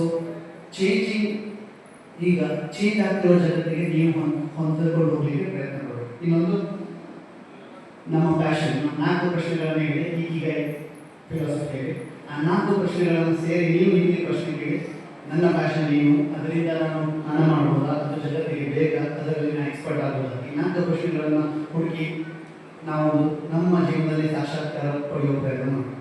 ಇನ್ನು 3ನೇದು ಕೈಸನ್ ಪ್ರಿನ್ಸಿಪಲ್ ಬಗ್ಗೆ ಹೇಳಿ. Kaizen principle small step towards continuous improvement. So ದಿನನಿತ್ಯ 1% ಇಷ್ಟು ಆಗ್ತೀವಿ. ಪ್ರತಿದಿನ ಹೊಸ ಹೊಸ ವಿಷಯಗಳ ಬಗ್ಗೆ ಒಂದು 15-20 ನಿಮಿಷ ನಾವು ಅಧ್ಯಯನ ಮಾಡಿದರೆ 1 ವರ್ಷ ಆಗುವ ನಾವು ಇರಬಹುದು. ಇನ್ನು ಸ್ಟಿಕಿಂಗ್ ಟು ಅವರ್ ರೂಟ್ಸ್, ನಮ್ಮ ಮೌಲ್ಯಗಳನ್ನು ಆಧಾರವಾಗಿಟ್ಕೊಂಡು ನಾವು ಈ ಎಲ್ಲ ವಿಚಾರಗಳ ಬಗ್ಗೆ ನಾನು ಹೇಳಿದ್ದೇನೆ. ಬೇರೆ ಏನಾದರೂ ಪ್ರಶ್ನೆ ಇದ್ದರೆ ನಾವು ನಿಮ್ಮೊಂದಿಗಿದ್ದೇವೆ. ಆದಷ್ಟು ಸಂವಾದ ಮಾಡಿ ನಿಮ್ಮ ಪ್ರಶ್ನೆಗಳಿದ್ದರೆ ಕೇಳಿ. ನಮಗೂ ಕೆಲವೊಂದು ಪ್ರಶ್ನೆಗಳು ನಿಮ್ಮ ಇಲ್ಲಿ ಹಿರಿಯರಿದ್ದಾರೆ, ಅವರವರ ಅನುಭವವನ್ನು ಕೂಡ ಹೇಳ್ಬೋದು. ಆದಷ್ಟು ಇದನ್ನು ಇಂಟ್ರಾಕ್ಟಿವ್ ಆಗಬೇಕು ಅಂತ ಹೇಳ್ತಾರೆ ನನ್ನ ಮಾತುಗಳನ್ನು ಮುಗಿಸ್ತೇನೆ. ಧನ್ಯವಾದ.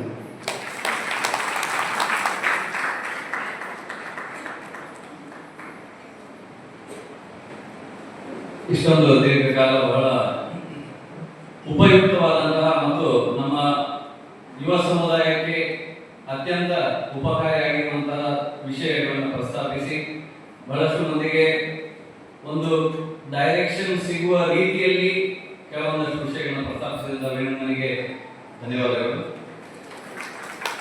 ಈಗ ನನ್ನ ಸ್ಟಾರ್ಟ್ಅಪ್ ಜರ್ನಿ ಅಂದರೆ ನಾನು ಆಪಾವಳಿ ಅಂತ ಹೇಳುವಂತ ಒಂದು ಸಣ್ಣ ಸಂಸ್ಥೆಯನ್ನ ಕಳೆದ 4-5-6 ವರ್ಷಗಳಲ್ಲಿ ಕೆಲಸ ಮಾಡ್ತಾ ಇರುವಂತದ್ರಿಂದ ಆ ವಿಷಯವಾಗಿ ಅಥವಾ ಯಾವುದೇ ಒಬ್ಬ ನಮ್ಮ ಸಮುದಾಯದ ಹುಡುಗ ಅಥವಾ ಅದಕ್ಕೆ ಯಾವುದೇ ರೀತಿಯಾದ ವಯೋಮಿತಿ ಇಲ್ಲ. ನಾವೇನಾದ್ರೂ ಪ್ರಾರಂಭ ಮಾಡಬೇಕು ಅಂತ ಹೇಳಿದ್ರೆ ನಾನು 15 ವರ್ಷಕ್ಕೆ ಪ್ರಾರಂಭ ಮಾಡಬೇಕು, 20ಕ್ಕೆ ಮಾಡಬೇಕು, 40ಕ್ಕೆ ಮಾಡಬೇಕು ಅಂತ ಹೇಳುವಂತ ಯಾವುದೇ ರೀತಿಯಾದ ನಿಯಮಗಳಿಲ್ಲ. ಯಾರು ಯಾವಾಗಲೂ ಕೂಡ ಪ್ರಾರಂಭ ಮಾಡಬಹುದು. ಆದ್ರೆ ಯಾರಾದ್ರೂ ಆ ಥರದ ಮನಸ್ಸಿದ್ರೆ, ನಾನು ಪ್ರಾರಂಭ ಮಾಡ್ತಾ ಇದ್ದ ದಿನಗಳಲ್ಲಿ ನನ್ನ ಮನಸ್ಸಿಗೆ ಬರ್ತಾ ಇದ್ದಂತ ಒಂದು ಗೊಂದಲ ಏನಂತ ಕೇಳಿದ್ರೆ, ನಾನು ಈ ರೀತಿ ಮಾಡಿ ಶುರು ಮಾಡಿದಾಗ ಮುಂದೆ ಏನಾದರೂ ಸಮಸ್ಯೆ ಆದ್ರೆ, ಅಥವಾ ನಾನು ಮಣಿಪಾಲದಲ್ಲಿ ಒಂದು ಸ್ಟೇಬಲ್ ಜಾಬ್ ಅಲ್ಲಿ ಇದ್ದೆ, ಅದನ್ನ ಬಿಟ್ಟು ನನ್ನದೇ ಒಂದು ಸಂಸ್ಥೆಯನ್ನು ಕಟ್ಟಬೇಕು ಅಂತ ಹೇಳುವಂತ ಕನಸು ಕಾಣುವಾಗ ನಾಳೆ ಏನಾದರೂ ಅಲ್ಲಿ ಕೆಲಸ ಬಿಟ್ಟು ಇಲ್ಲಿ ಶುರು ಮಾಡಿದಾಗ ಇಲ್ಲಿ ಲಾಸ್ ಆದ್ರೆ, ಅಥವಾ ಈ ರೀತಿಯ ಒಂದು ಸಂಸ್ಥೆಯನ್ನು ಕಟ್ಟಬೇಕಿದ್ರೆ ದುಡ್ಡಿನ ಅವಶ್ಯಕತೆ ಇದ್ದಾಗ ನನ್ನಲ್ಲಿ ಸಾಕಷ್ಟು ಹಣ ಹೊಂದಿಸ್ಲಿಕ್ಕೆ ಆಗದಿದ್ರೆ, ಮನೆಯವರ ಹತ್ರ ಕೇಳಿ ಅವರಿಗೆ ಹಿಂತಿರುಗಿಸ್ಲಿಕ್ಕೆ ಆಗದಿದ್ರೆ ಏನ್ ಮಾಡುದು? ನಾಳೆ ಸಮಾಜ ನಮ್ಮನ್ನು ಯಾವ ರೀತಿ ನೋಡಬಹುದು? ನಮ್ಮದು ವೈಯಕ್ತಿಕ ಚಿಂತನೆಗಿಂತ ಈಗ ನನ್ನನ್ನು ವಿಷ್ಣು ಶರ್ಮಾ ಆಟಿಕೆ ಅಂತ ಹೇಳಿ ಗುರುತಿಸುವಂತದ್ದು ನಮ್ಮ ಯುವ ಸಮುದಾಯದಲ್ಲಿ ಗೊತ್ತಿರ್ಬೋದು. ಬಿಟ್ರೆ ಹಿರಿಯವರಿಗೆ ಇವರು ಆಟಿಕೆ ಮಾಧವ ಮಾಸ್ಟರ್ ಮಗ ಅಂತ ಹೇಳುವ ರೀತಿಯಲ್ಲಿ ಗುರುತಿಸ್ತಾರೆ. ಅಂದ್ರೆ ನನಗಿರುವಂತ ಒತ್ತಡ ಹೇಗೆ ಅಂತ ಕೇಳಿದ್ರೆ, ನಾಳೆ ನಾನೊಂದು ಸಂಸ್ಥೆಯನ್ನು ಕಟ್ಟಿ ಪ್ರಾರಂಭ ಮಾಡಿದ ಮೇಲೆ ಏನಾದ್ರೂ ಹೆಚ್ಚು ಕಡಿಮೆ ಆದ್ರೆ ಮಾಧವ ಮಾಸ್ಟರ್ ಮಗ ಈಗ ಒಂದು ಮಾಡಿ ಅದು ಈ ರೀತಿ ಆಯ್ತಂತೆ, ಅದು ಮೇಲೆ ಬೆಳಿಲ್ಲಂತೆ ಅಂತ ಹೇಳುವಾಗ ಆ ರೀತಿಯಾದಂತಹ ಒಂದು ಒತ್ತಡ ಮಾನಸಿಕವಾಗಿ ಪ್ರತಿಯೊಬ್ಬರಿಗೂ ಸಾಮಾನ್ಯವಾಗಿ ಇರಬಹುದು. ಮತ್ತು ನಮ್ಮಲ್ಲಿ ಬಹಳಷ್ಟು ಜನರಿಗೆ ಇರ್ತದೆ, ನಾವೇ ಏನೋ ಒಂದು ಮಾಡೋಣ, ನಾವು ಬೆಂಗಳೂರಿಗೆ ಹೋಗಿ ಕೆಲಸ ಮಾಡಿ ಅಥವಾ ಇನ್ನೊಂದು ಯಾವುದೋ ಕಂಪನಿಯಲ್ಲಿ ಕೆಲಸ ಮಾಡ್ತಾ ಎಷ್ಟು ಸಮಯ ಅಂತ ಕಾಲ ಕಳೆದು ನಮಗೆ ಬೇಕಾದಾಗ ರಜೆ ತಗೊಳ್ಳಿಕ್ಕೆ ಆಗುದಿಲ್ಲ, ಅಥವಾ ನಮ್ಮ ಊರಿನಲ್ಲಿ ಯಾವ್ದಾದ್ರು ಒಂದು ಕ್ರೀಡಾಕೂಟ ಆದಾಗ ಬಂದು ಇಲ್ಲಿ ಪಾಲ್ಗೊಳ್ಳುವ ಅಂತ ಹೇಳಿದ್ರೆ ಆಗುದಿಲ್ಲ, ಅಥವಾ ಮನೆಯಲ್ಲೇ ಯಾವುದೋ ಒಂದು ಫಂಕ್ಷನ್ ಇದ್ದಾಗ ಆಫೀಸಲ್ಲಿ ಒಂದು ಸ್ಟ್ರಾಂಗ್ ಮೀಟಿಂಗ್ ಇಟ್ಟರೆ ಅದನ್ನು ತಪ್ಪಿಸ್ಲಿಕ್ಕೆ ಆಗುದಿಲ್ಲ ಅಂತ ಹೇಳುವ ಒತ್ತಡಗಳ ಮಧ್ಯದಲ್ಲಿ ಇದು ಸಾಕು, ನಾವು ಇಲ್ಲಿ ಏನಾದರೂ ಒಂದು ನಮ್ಮಷ್ಟಕ್ಕೆ ಪ್ರಾರಂಭ ಮಾಡುವಂತ ಯೋಚನೆ ಬಂದಾಗ ಈ ರೀತಿ ಹಲವಾರು ಪ್ರಶ್ನೆಗಳು ನಮ್ಮನ್ನು ಮತ್ತೆ ಎಳೀತದೆ. ಬೇಡ, ಈ ರಿಸ್ಕ್ ಯಾಕೆ, ಈ ರೀತಿ ರಿಸ್ಕ್ ನಮಗೆ ತಗೊಳ್ಳಿಕ್ಕೆ ಸಾಧ್ಯ ಉಂಟಾ, ನಾಳೆ ನಮಗೆ ಇನ್ನೊಂದು ಏನಾದರೂ ಹೆಚ್ಚು ಕಡಿಮೆ ಆದರೆ ಅದನ್ನು ಬ್ಯಾಲೆನ್ಸ್ ಮಾಡುವಂತಹ ಕೆಪಾಸಿಟಿ ನಮ್ಮಲ್ಲಿ ಉಂಟಾ ಅಂತ ಹೇಳುವಂಥದ್ದು ಪ್ರತಿಯೊಬ್ಬರಿಗೂ ಕೂಡ ಅನ್ನಿಸುವಂಥದ್ದು ಸಹಜ. ಅಥವಾ ನಿಮ್ಮಲ್ಲಿ ಅನ್ನಿಸಿದ್ರೆ ನಾನು ಕೂಡ ನಮ್ಮ ಸಂಸ್ಥೆ ಸ್ಟಾರ್ಟ್ ಮಾಡುವಾಗ ಅದೇ ರೀತಿಯಾದಂತಹ ಭಾವನೆಯಲ್ಲಿದ್ದೆ. ಆದರೆ ನನಗೆ ಸ್ಫೂರ್ತಿ ಕೊಟ್ಟಂತ ಒಂದು ವಿಷಯ ಅಂತ ಕೇಳಿದ್ರೆ, ಸಾಮಾನ್ಯವಾಗಿ ಎಲ್ಲ ಬ್ರಾಹ್ಮಣ ಸಮುದಾಯದವರು ಕೃಷಿಯ ಮೂಲದಿಂದಲೇ ಬಂದವರು. ಈಗ ನಮ್ಮಲ್ಲಿ ಕೂಡ ಬಹಳಷ್ಟು ಮಂದಿ ಇಲ್ಲಿ ಕೇಳಿದ್ರೆ ಪ್ರತಿಯೊಬ್ಬರು ಕೈ ಎತ್ತಬಹುದು, ನಾವು ಕೃಷಿ, ನಮ್ಮ ಮನೆಯಲ್ಲಿ ಕೃಷಿ ಇದೆ ಅಂತ. ಹಾಗಿದ್ದಾಗ ಯೋಚನೆ ಮಾಡಿ, ಒಂದು ಕೃಷಿಯನ್ನ ಕೈಗೆ ತಗೊಳ್ಬೇಕಿದ್ರೆ ಹವಾಮಾನದ ವೈಪರೀತ್ಯ ಇರ್ಬೋದು, ಮಳೆ ಬರ್ಬೋದು ಬರದೇ ಇರ್ಬೋದು, ಅನಿಶ್ಚಿತತೆ ಒಂದಾಯ್ತು. ಮಣ್ಣಿನ ಫಲವತ್ತತೆ ಈ ವರ್ಷ ಇದ್ದಾಗ ಬರೋ ವರ್ಷ ಇರ್ತದೆ ಅಂತ ಹೇಳಿಕ್ಕೆ ಆಗುದಿಲ್ಲ, ಅನಿಶ್ಚಿತತೆ ಎರಡಾಯ್ತು. ಅದಾದ ಕೂಡಲೇ ರೋಗ ನಿರೋಧಕವನ್ನ ಸಿಂಪಡಿಸಬೇಕಿದ್ರೆ ಈ ಸರ್ತಿ ಬಂದಂತಹ ರಾಸಾಯನಿಕಗಳು ಬರೋ ವರ್ಷ ಯಾವ ರೀತಿ ಪರಿಣಾಮ ಬೀರ್ತದೆ ಅಂತ ಹೇಳೋ ಗೊತ್ತಿಲ್ಲದ ಅನಿಶ್ಚಿತತೆ ಮೂರಾಯ್ತು. ಈ ವರ್ಷ ಕೊಳೆ ರೋಗ ಬಂದಿದೆ, ಮುಂದಿನ ವರ್ಷ ಇನ್ನು ಯಾವ ತರದ ರೋಗ ಬರ್ಬೋದು ಅಂತ ಹೇಳೋದು ನಮ್ಗೆ ಗೊತ್ತಿಲ್ಲ, ಅನಿಶ್ಚಿತತೆ ನಾಲ್ಕಾಯ್ತು. ಇದೆಲ್ಲ ಆದರೂ ಕೂಡ ಈ ಸರ್ತಿ ಬೆಳೆದ ಬೆಳೆಗೆ ಮಾರ್ಕೆಟ್ ನಲ್ಲಿ ಬೇಕಾದಷ್ಟು ಬೆಲೆ ಸಿಗ್ತದಾ ಇಲ್ವಾ ಅಂತ ಕೇಳೋದು 5ನೇ ಅನಿಶ್ಚಿತತೆ ಆಯ್ತು. ಅದರ ಜೊತೆಗೆ ಬೆಳೆ ಬೆಳೆಯಿತು, ತೆಂಗಿನಕಾಯಿ ತೆಗಿಲಿಕ್ಕೆ ಜನ ಇಲ್ಲ, ಅಡಿಕೆ ತೆಗಿಲಿಕ್ಕೆ ಜನ ಇಲ್ಲ, ತೆಂಗಿನಕಾಯಿ ಸುಲಿಲಿಕ್ಕೆ ಜನ ಇಲ್ಲ ಅಂತ ಆದಾಗ ಅನಿಶ್ಚಿತತೆ 6 ಆಯ್ತು. ಈ ರೀತಿ ಪಟ್ಟಿ ಮಾಡ್ತಾ ಹೋದ್ರೆ ಕೃಷಿಕರು ನಿಮಗೆ ಇನ್ನೂ ಗೊತ್ತಿರ್ಬೋದು 10-15 ಅನಿಶ್ಚಿತತೆಗಳು. ಅಂದ್ರೆ ಇದೆಲ್ಲ ವೇರಿಯೇಬಲ್ಗಳು. ನಾವು ಮ್ಯಾಥಮೆಟಿಕಲ್ ಟರ್ಮ್ಸ್ ಅಲ್ಲಿ ಹೇಳಿದ್ರೆ ಇದೆಲ್ಲವೂ ಕೂಡ ಇಂಡಿಪೆಂಡೆಂಟ್ ವೇರಿಯೇಬಲ್, ಒಂದಕ್ಕೊಂದು ಸಂಬಂಧವೇ ಇಲ್ಲ. ಆದರೂ ಕೂಡ ಇಷ್ಟು ಅನಿಶ್ಚಿತತೆಗಳ ಮಧ್ಯೆಯೂ ಕೂಡ ಬ್ರಾಹ್ಮಣ ಸಮುದಾಯದ ಎಷ್ಟೋ ಕುಟುಂಬಗಳು ಕೃಷಿಯನ್ನು ಅವಲಂಬಿಸಿ ಅವರು ಬೆಳೆಯುವುದಲ್ಲದೆ ಅವರ ಮಕ್ಕಳಿಗೆ ವಿದ್ಯಾಭ್ಯಾಸವನ್ನು ಕೊಟ್ಟು ಎಷ್ಟೋ ಮಂದಿ ಯುವಕರನ್ನ ಬೆಂಗಳೂರು, ಚೆನ್ನೈ, ಹೈದರಾಬಾದ್ನಂತ ಪಟ್ಟಣಗಳಿಗೆ ಕಲಿಸಿ ಅವರಿವತ್ತು ಒಂದು ಹೆಸರು ಮಾಡಲಿಕ್ಕೆ ಸಾಧ್ಯ ಆದರೆ ಕೃಷಿಯಿಂದ ಮಾಡಿದ್ದಾರೆ. ಆ ಕೃಷಿಯಲ್ಲಿ ಬರಬಹುದಾದಂತಹ ಇಷ್ಟು ರಿಸ್ಕ್ಗಳನ್ನು ಗೊತ್ತಿದ್ದು ಕೂಡ ಮತ್ತೆ ನಾನು ಅದನ್ನೇ ಮಾಡ್ತೇನೆ ಅಂತ ಹೇಳುವಂತಹ ಧೈರ್ಯ ಮತ್ತು ಆತ್ಮಸ್ಥೈರ್ಯ ನಮ್ಮ ಬ್ರಾಹ್ಮಣ ಸಮುದಾಯದ ಕೃಷಿಕರಲ್ಲಿ ಉಂಟು ಅಂತಾದ್ರೆ ಇದು ನಮ್ಮ ರಕ್ತದಲ್ಲಿ ಕೂಡ ಇರಬೇಕಲ್ಲ. ಪ್ರತಿಯೊಬ್ಬರಿಗೂ ಕೂಡ ಅವನ ರಕ್ತದ ಹುಟ್ಟುವಾಗಲೇ ಬಂದಿರ್ತದೆ. ಆದ್ರೆ ನಾವು ಅದನ್ನು ಪಾಲಿಶ್ ಮಾಡ್ಲಿಕ್ಕೆ ಹೋಗುದಿಲ್ಲ. ಯಾಕೆ ಹೇಳಿದ್ರೆ ನಮ್ಮ ತಂದೆ ತಾಯಿಯವರು ಬಹಳ ಹಂಬಲ್ ಬ್ಯಾಕ್ ಗ್ರೌಂಡ್ ಬಂದಿರ್ತಾರೆ. ಒಂದು ಸಮಾಜದ ಕಟ್ಟುಪಾಡಿಗೆ ಬೆಲೆ ಕೊಟ್ಟು, ಸಮಾಜದಲ್ಲಿ ಒಂದು ಮರ್ಯಾದೆಗೆ ಬಹಳಷ್ಟು ಬೆಲೆಯನ್ನು ಕೊಟ್ಟು, ಮೂರನೇ ವ್ಯಕ್ತಿ ನಮ್ಮ ಬಗ್ಗೆ ಏನು ಮಾತಾಡಬಾರ್ದು, ಇನ್ನೊಬ್ಬರಿಂದ ನಾವು ಹಣ ತಗೊಂಡ್ರೆ ಸಮಯಕ್ಕೆ ಸರಿಯಾಗಿ ಅದನ್ನು ಪಾವತಿಸಬೇಕು, ಬ್ಯಾಂಕಿನಿಂದ ಯಾವುದೇ ಕಾರಣಕ್ಕೆ ಲೋನ್ ತಗೊಳ್ಬಾರ್ದು, ತಗೊಂಡ್ರೆ ನಾನು ಕಟ್ಟಲಿಕ್ಕಾಗತ್ತೆ, ಜಾಗ ಓದಿತ್ತು ಅಂತ ಹೇಳುವಂತಹ ಆ ಒಂದು ಮೈಂಡ್ ಸೆಟ್. ಕಾರಣ ಇಷ್ಟೇ, ಅವರಿಗೆ ಅವರ ಕುಟುಂಬ ಇನ್ನೊಬ್ಬರಿಂದ ನಗೆಪಾಟಲಕ್ಕೆ ಈಡಾಗಬಾರದು, ನನ್ನ ಸಂಸಾರ ನನ್ನ ಕುಟುಂಬ 4 ಜನರ ಮುಂದೆ ತಲೆ ಎತ್ತಿ ನಡೆಯುವ ಹಾಗೆ ಆಗಬೇಕು ಅಂತ ಹೇಳುವ ಸದುದ್ದೇಶದಿಂದ ಅವರು ನಮ್ಮಲ್ಲಿ ಕೂಡ ಅದೇ ರೀತಿಯಾದಂತಹ ಗುಣಗಳನ್ನು ಬೆಳೆಸಿದ್ರು. ಆದರೆ ಇದರ ಒಟ್ಟಿಗೆ ಇವತ್ತಿನ ಆಧುನಿಕ ಯುಗದಲ್ಲಿ ವೇಣುಣ್ಣ ಹೇಳಿದಾಗ ತಂತ್ರಜ್ಞಾನದ ಮುಂದುವರಿಕೆ ಆದಾಗ ನಮಗೆ ಕೂಡ ಈ ಮರ್ಯಾದೆಯನ್ನು ಉಳಿಸಿಕೊಂಡು ನಮ್ಮ ಒಂದು ಮನಸ್ಸಿನ ಒಳಗೆ ಇರುವಂತಹ ಆಸೆಗಳನ್ನ, ಅಂದ್ರೆ ಪ್ಯಾಷನ್ ಅಂತ ವೇಣುಣ್ಣ ಏನ್ ಹೇಳಿದ್ರು, ಅದು ಯಾವುದೇ ರೀತಿಯಲ್ಲಿ ಇರಬಹುದು. ಈಗ ಅಡಿಗೆ ಮಾಡಿಕೊಂಡು ಇಲ್ಲಿಯ ಸಂದೇಶನ ಬಹಳಷ್ಟು ಮಂದಿ ನಾನು ನೋಡಿದ್ದೇನೆ. ಅವರು ಅಡಿಗೆ ಮಾಡುವುದರ ಮೂಲಕ ಬಹಳಷ್ಟು ತಿಂಡಿ ತಿನಿಸುಗಳನ್ನು ಮಾಡಿ ಮಾರ್ಕೆಟ್ ಅಲ್ಲಿ ಮೂವ್ ಮಾಡ್ತಾ ಇದ್ದಾರೆ. ಇನ್ನು ನಮ್ಮಂತಹ ಎಷ್ಟೋ ಮಂದಿ ಯುವಕರು ಸಣ್ಣ ಸಣ್ಣ ಮಟ್ಟಿನಲ್ಲಿ ಅವರದ್ದೇ ಆದಂತಹ ಸ್ವ ಉದ್ಯೋಗಗಳನ್ನು ಮಾಡ್ತಾ ಇದ್ದಾರೆ. ಇದು ಮುಂದಿನ ದಿನದಲ್ಲಿ ಬಹಳಷ್ಟು ಹೆಚ್ಚಾಗಬೇಕು ಅಂತ ಹೇಳುವಂಥದ್ದು ನನ್ನ ಬಯಕೆ. ಕಾರಣ ಇಷ್ಟೇ, ಪ್ರತಿಯೊಬ್ಬ ಕರಾಳ ಬ್ರಾಹ್ಮಣ ಸಮುದಾಯದ ಯುವಕರಲ್ಲಿ ಕೂಡ ಅದನ್ನು ಬೆಳೆಸಬಲ್ಲಂತಹ ಕಿಡಿ ಇದೆ. ಆ ಕಿಡಿಗೆ ಬೇಕಾದಂತಹ ಒಂದು ಸಣ್ಣ ಸಪೋರ್ಟ್ ಅನ್ನ ನಮ್ಮ ಸಮಾಜವೇ ಮಾಡಬೇಕು. ಯಾಕೆ ಹೇಳಿದ್ರೆ ನಾಳೆ ಏನೋ ಹೊಸದಾಗಿ ಮಾಡಿದ ಕೂಡಲೇ ಸಮಾಜದ ಒಂದಷ್ಟು ಮಂದಿ ಅದನ್ನ ಪ್ರೋತ್ಸಾಹಿಸುವ ಕಾರ್ಯ ಈಗ ಬಹಳಷ್ಟು ನಡೀತಾ ಇದೆ. ಯಾಕಂದ್ರೆ ನಾನೇ ನೋಡ್ತೇನೆ, ಹೋದಲ್ಲಿ ಬಂದಲ್ಲಿ ಬಹಳಷ್ಟು ಮಂದಿ ಬಹಳ ಸ್ಫೂರ್ತಿದಾಯಕವಾದಂತಹ ಮಾತುಗಳನ್ನು ಹೇಳ್ತಾರೆ. ಅದು ಹೇಳಿದಾಗ ಯುವಕರಿಗೆ ಇನ್ನಷ್ಟು ಬಲ ಬರ್ತದೆ. ಮತ್ತು ಇದರಿಂದ ಈ ಹಳ್ಳಿಯಲ್ಲಿಯೇ ಇದ್ದುಕೊಂಡು, ಈಗ ನಮಗೆ ಬೆಂಗಳೂರಿಗೆ ಹೋದರೆ ಮಾತ್ರ ಒಂದು ಸಕ್ಸಸ್ಫುಲ್ ಪರ್ಸನ್ ಅಂತ, ಅಥವಾ ಹೈದರಾಬಾದ್ ಚೆನ್ನೈ ಅಂತ ಮಹಾನಗರಗಳಿಗೆ ಹೋದಾಗ ಮಾತ್ರ ಒಬ್ಬ ಸಕ್ಸಸ್ಫುಲ್ ವ್ಯಕ್ತಿ ಆಗ್ತಾನೆ ಅಂತ ಹೇಳಿ ಬರೋದಿಲ್ಲ. ನಮ್ಮ ಊರಿನಲ್ಲಿ ಇದ್ದುಕೊಂಡು ಬಹಳಷ್ಟು ಕೋಟ್ಯಾಂತರ ರೂಪಾಯಿ ಸಂಪಾದನೆ ಮಾಡಿದಂತಹ ಶ್ರೀಧರ್ ಬಂದು ನಿಮಗೆಲ್ಲ ಗೊತ್ತಿರಬಹುದು, ಝೋಹೋ ಅಂತ ಬಹಳ ದೊಡ್ಡ ದಿಗ್ಗಜ ಕಂಪನಿಯನ್ನು ಕಟ್ಟಿ ಬೆಳೆಸಿದ್ದಾರೆ. ಗೂಗಲ್ಗೂ ಕೂಡ ಪರ್ಯಾಯವಾಗುವಷ್ಟರ ಮಟ್ಟಿಗೆ ಅದನ್ನು ಬೆಳೆಸಲಿಕ್ಕೆ ಸಾಧ್ಯ ಆಯ್ತು ಅಂತಾದ್ರೆ ಅದು ಯಾವುದೋ ಒಂದು ಹಂಬಲ್ ಬ್ಯಾಕ್ ಗ್ರೌಂಡ್ ಟೈಲರ್ ನ ಮಗನಾಗಿ ಇಟ್ಟುಕೊಂಡು ಯಾವುದೋ ಹಳ್ಳಿಯಲ್ಲಿ ಕೂತ್ಕೊಂಡು ಕಂಡಂತಹ ಕನಸು ಇವತ್ತು ಅಮೆರಿಕದಲ್ಲಿ ದೊಡ್ಡ ಸಂಸ್ಥೆಯನ್ನು ಕಟ್ಟಿ ಆದರೂ ಕೂಡ ಅವರು ಬಹಳಷ್ಟು ಕಾಲವನ್ನು ತಮಿಳುನಾಡಿನ ಅವರದೇ ಹಳ್ಳಿಯಲ್ಲಿ ಕೂತ್ಕೊಂಡು ಒಂದು ಮರದ ಕೆಳಗೆ ಯೋಚನೆ ಮಾಡಿ ಬೆಳೀತಾರೆ.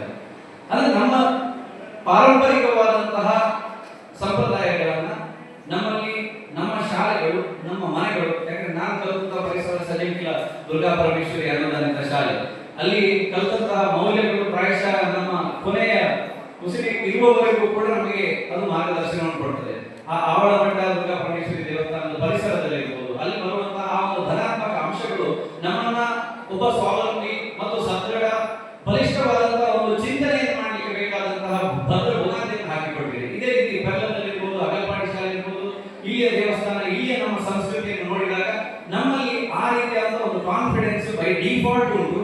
ಬಟ್ ಅದನ್ನು ನಾವು ನೋಡುವಂತಹ ಪ್ರಕ್ರಿಯೆಯನ್ನು ಮಾಡಲಿಕ್ಕೆ ಕೆಲವೊಮ್ಮೆ ಹಿಂದೆ ಇರ್ತೇವೆ. ಯಾಕೆ ಹೇಳಿದ್ರೆ ನಾಳೆ ಏನಾದರೂ ಹೆಚ್ಚು ಕಡಿಮೆ ಆಗಿದೆ ಅಂತ, ಹೆಚ್ಚು ಕಡಿಮೆ ಆಗುವಂಥದ್ದು ಅದು ಜಗತ್ತಿನ ನಿಯಮ. ಭಗವಂತನಿಗೆ ಗ್ರಹಣ ಪಡಿತದಂತೆ, ಭಗವಂತನಿಂದ ಸೃಷ್ಟಿಯಾದ ನಮ್ಮ ಶರೀರಕ್ಕೆ ರೋಗ ರುಜಿನಗಳು ಬಾಧೆಗಳು ಬರ್ತದಂತೆ. ಇನ್ನು ನಾವು ಹುಟ್ಟುಹಾಕಿದ ಸಂಸ್ಥೆಗಳಿಗೆ ಹೆಚ್ಚು ಕಡಿಮೆ ಆಗದೆ ಇರ್ತದೆ, ಹಾಗೆ ಆಗ್ತದೆ. ಆದ್ರೆ ಆದಾಗ ಅದಕ್ಕೆ ಬೇಕಾದಂತಹ ಮದ್ದನ್ನು ತಗೊಳ್ಳಿಕ್ಕೂ ಕೂಡ ನಮಗೆ ಗೊತ್ತಿರ್ತದೆ. ಅದನ್ನ ಅದಾದಾಗ ಮಾತ್ರ ಗೊತ್ತಾಗ್ತದೆ. ಈ ಮಾತ್ರೆ ತಗೊಳ್ಳುವಾಗ ಈ ಮಾತ್ರೆಯಿಂದ ಆಗಬಹುದಾದ ಸೈಡ್ ಎಫೆಕ್ಟ್ ಏನು ಅಂತ ಹೇಳಿ ಚಿಂತೆ ಮಾಡಿ ನೆಗೆಟಿವ್ ಅನ್ನು ನೋಡಿದ್ರೆ ಎಪ್ಪಡಿಷ್ಟ ಮಾತ್ರೆ ತಗೊಳ್ಳಿಕ್ಕೆ ಸಾಧ್ಯ ಇಲ್ಲ. ಯಾಕಂದ್ರೆ ಪ್ರತಿ ಮಾತ್ರ ತಗೊಳ್ಳುವಾಗಲೂ ಕೂಡ ಅದರಿಂದ ಒಂದು ಸಣ್ಣ ಮಟ್ಟಿನ ನೆಗೆಟಿವ್ ನಮ್ಮ ಬಾಡಿಗೆ ಇರ್ತದೆ. ಆದ್ರೆ ನಾವು ಹುಷಾರಾಗಬೇಕು ಅಂತ ಹೇಳುವ ಸದುದ್ದೇಶದಿಂದ ಮಾತನ್ನು ಸ್ವೀಕರಿಸ್ತೇವೆ. ಅದೇ ರೀತಿ ನಾವು ಸಂಸ್ಥೆಯನ್ನು ಕಟ್ಟಿ ಬೆಳೆಸ್ತಾ ಇದ್ದ ಸಂದರ್ಭದಲ್ಲಿ ಕೂಡ ಬಹಳಷ್ಟು ಸಮಯದಲ್ಲಿ ನಾವು ಇದನ್ನ ಶುರು ಮಾಡಿ ತಪ್ಪು ಮಾಡಿರುವ ಅಂತ ಹೇಳುವಂತಹ ಚಿಂತೆಗಳು ಅಥವಾ ಯೋಚನೆಗಳು ಮನಸ್ಸಿಗೆ ಬರ್ತದೆ. ಅದು ಮನುಷ್ಯನ ಸಹಜ. ನಾವು ಭಾಷಣದಲ್ಲಿ ಹೇಳ್ಬೋದು ಅಥವಾ ಪುಸ್ತಕದಲ್ಲಿ ಬರೀಬಹುದು ಈ ತರದ ಯೋಚನೆಗಳು ಬರಬಾರದು ಅಂತ. ಆದ್ರೆ ಮನುಷ್ಯ ಸಹಜವಾಗಿ ನಾವು ಕೆಲವೊಂದು ಸರ್ತಿ ಬಹಳ ಕೆಳಗೆ ಬಿದ್ದಾಗ ನಮ್ಮ ಸಂಸ್ಥೆಯಲ್ಲಿ ಕೆಲಸ ಮಾಡುವ ನಮ್ಮ ಇಂಜಿನಿಯರ್ಗಳಿಗೆ ಸಂಬಳ ಕೊಡಲಿಕ್ಕೂ ಕೂಡ ಕೆಲವು ಕಷ್ಟ ಆಗುವಂತ ಪರಿಸ್ಥಿತಿ ಬಂದಾಗ ಈ ರೀತಿಯಾದಂತಹ ಒಂದು ಸಂದಿಗ್ಧ ಪರಿಸ್ಥಿತಿಯಲ್ಲಿ ನಾವು ಯಾಕಿದ್ದೇವೆ ಅಂತ ಹೇಳಿ ನಮಗೆ ಒಂದು ಸ್ವಲ್ಪ ಬೇಸರ ಆಗ್ತದೆ. ಆದ್ರೆ ಮುಂದಿನ ದಿನವನ್ನ ನಾವು ಫಾಲೋ ಮಾಡುವ ಒಂದು ಸಿಂಪಲ್ ಫಾರ್ಮುಲಾ ಅಂತ ಹೇಳಿದ್ರೆ, ನಾನು ಮತ್ತೆ ನನ್ನ ಪಾರ್ಟ್ನರ್ ಚಿನ್ಮಯ ಅಂತ ಹೇಳಿ, ದಿಸ್ ಟೂ ಶಲ್ ಪಾಸ್ ಅಂತ. ಅಂದ್ರೆ ಈ ಒಂದು ಕ್ಷಣ ನಾವು ದಾಟಿ ಮುಂದೆ ಹೋಗ್ತೇವೆ ಅಂತ ಹೇಳುವಂಥದ್ದು ನಮ್ಮ ಮನಸ್ಸಲ್ಲಿ this two shall pass. So ಅದು ಖುಷಿಯಾಗಿ ಅದು ಕೂಡ ದಿಸ್ ಟೂ ಶಲ್ ಪಾಸ್. ಕಷ್ಟದ ಸಂದರ್ಭದಲ್ಲಿ ಅದು ಕೂಡ ಪಾಸ್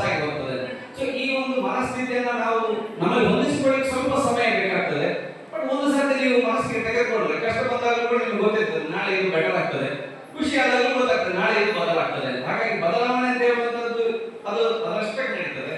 ಬಟ್ ನಾವು ಕೂಡ ನಮ್ಮ ಎಫರ್ಟ್ ಅನ್ನು 100ಕ್ಕೆ 100 ಹಾಕಿದ್ದಾರೆ. ಮತ್ತೆ ಎರಡರಲ್ಲಿ ಕಾಲಿಡುವಂಥದ್ದು ಸ್ವಲ್ಪ ನನಗೆ ಪರ್ಸನಲಿ ಅಷ್ಟು ಖುಷಿ ಆಗದ ಕಾರಣ ನಾನು ಮಣಿಪಾಲವನ್ನು ಬಿಟ್ಟೆ. ಇಲ್ಲದ್ರೆ ಮಣಿಪಾಲದಲ್ಲಿ ಕೂಡ ನನಗೆ ಉತ್ತಮವಾದ ಸಂಭಾವನೆ ಇದ್ದಂತಹ ಕೆಲಸವೇ ಆಗಿದ್ರು ಕೂಡ ಪಾರ್ಟ್ ಟೈಮ್ ನಾನು ಕಂಪನಿಯಿಂದ ಶುರು ಮಾಡಿದರೆ ನಾಳೆ ಇಲ್ಲಿ ಫೇಲ್ ಆದರೆ ಅಲ್ಲಿ ಉಂಟು, ಅದೊಂದು ಧೈರ್ಯ ಅಂತ ಇರ್ತದೆ. ಆ ಧೈರ್ಯ ಬೇಡ ನಮಗೆ, ಅದು ಏನು ಇಲ್ಲ. ಇದು ಒಂದೇ ಅಂತ ಆದರೆ ನಾವು 100% ಎಫರ್ಟ್ ಹಾಕಿ ಕೆಲಸ ಮಾಡ್ತೀವಿ, ಇದು ಸಕ್ಸಸ್ ಆಗಿ ಆಗ್ತದೆ.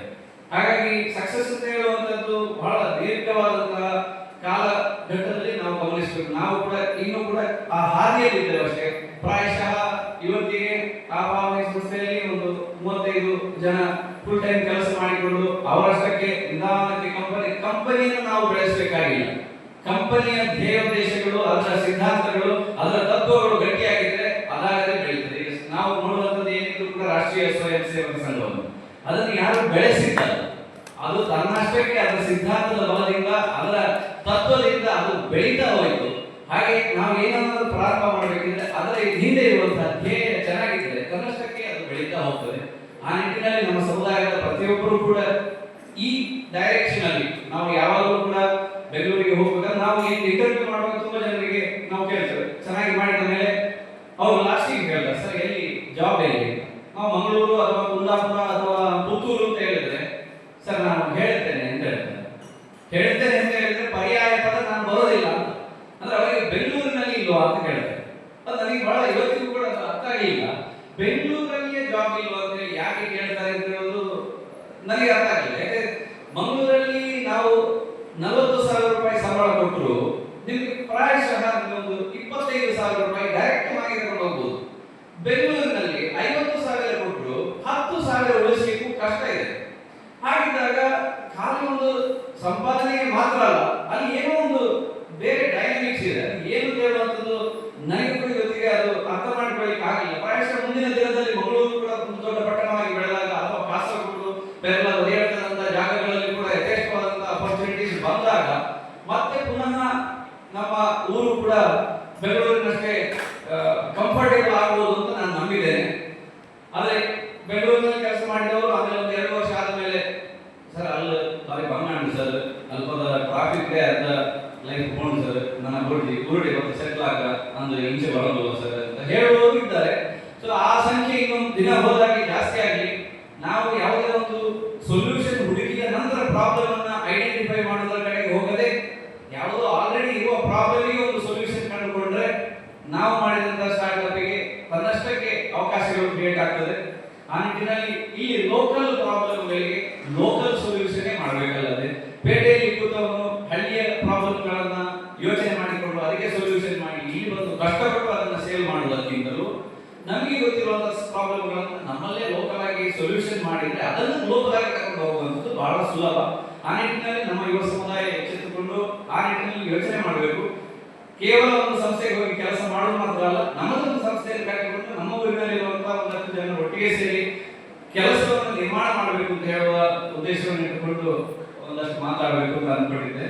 ಸೊ ಹೆಚ್ಚು ಮಾತಾಡ್ತಿದ್ರೆ ದಯವಿಟ್ಟು ಹಿರಿಯರು ಬಹಳಷ್ಟು ಮಂದಿ ಇದ್ದೀರಿ, ಅವರ ಮುಂದೆ ಮಾತಾಡುವಾಗ ಯಾವಾಗಲೂ ಕೂಡ ನನಗೆ ಒಂದು ಅಂಜಿಕೆ ಇರ್ತದೆ, ಮಾತಾಡಿದ್ರಲ್ಲಿ ಏನಾದರೂ ತಪ್ಪಾಗಿರ್ಬೋದು, ಹೆಚ್ಚು ಕಡಿಮೆ ಆಗಿರ್ಬೋದು ಅಂತ. ಹಾಗಾಗಿ ಏನಾದರೂ ಹೆಚ್ಚು ಮಾತಾಡಿದ್ರೆ ದಯವಿಟ್ಟು ಅದನ್ನ ಕ್ಷಮಿಸಿ. ನಿಮ್ಮಲ್ಲಿ ಏನಾದರೂ ಮಾಹಿತಿಗಳಿದ್ರೆ ಅದನ್ನ ಹಂಚ್ಕೊಳ್ಬೋದು, ನಿಮ್ಮಲ್ಲಿ ಏನಾದರೂ ಕೇಳಲಿಕ್ಕಿದ್ರೆ ಕೇಳಬಹುದು ಅಂತ ಹೇಳುವ ಮಾತ್ರದೊಂದಿಗೆ ನನ್ನ ಮಾತನ್ನ ಇಲ್ಲಿಗೆ ಮುಗಿಸ್ತೇನೆ. ನಮಸ್ಕಾರ.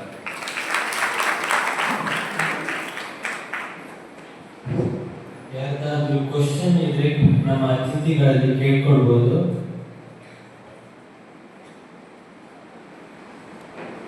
ಯಾರಾದ್ರೂ ಇದ್ದೀರಾ ಕ್ವಶನ್ ಅಥವಾ ಡೌಟ್ ಯಾರಿಗಾದ್ರೂ ಇದ್ರೆ?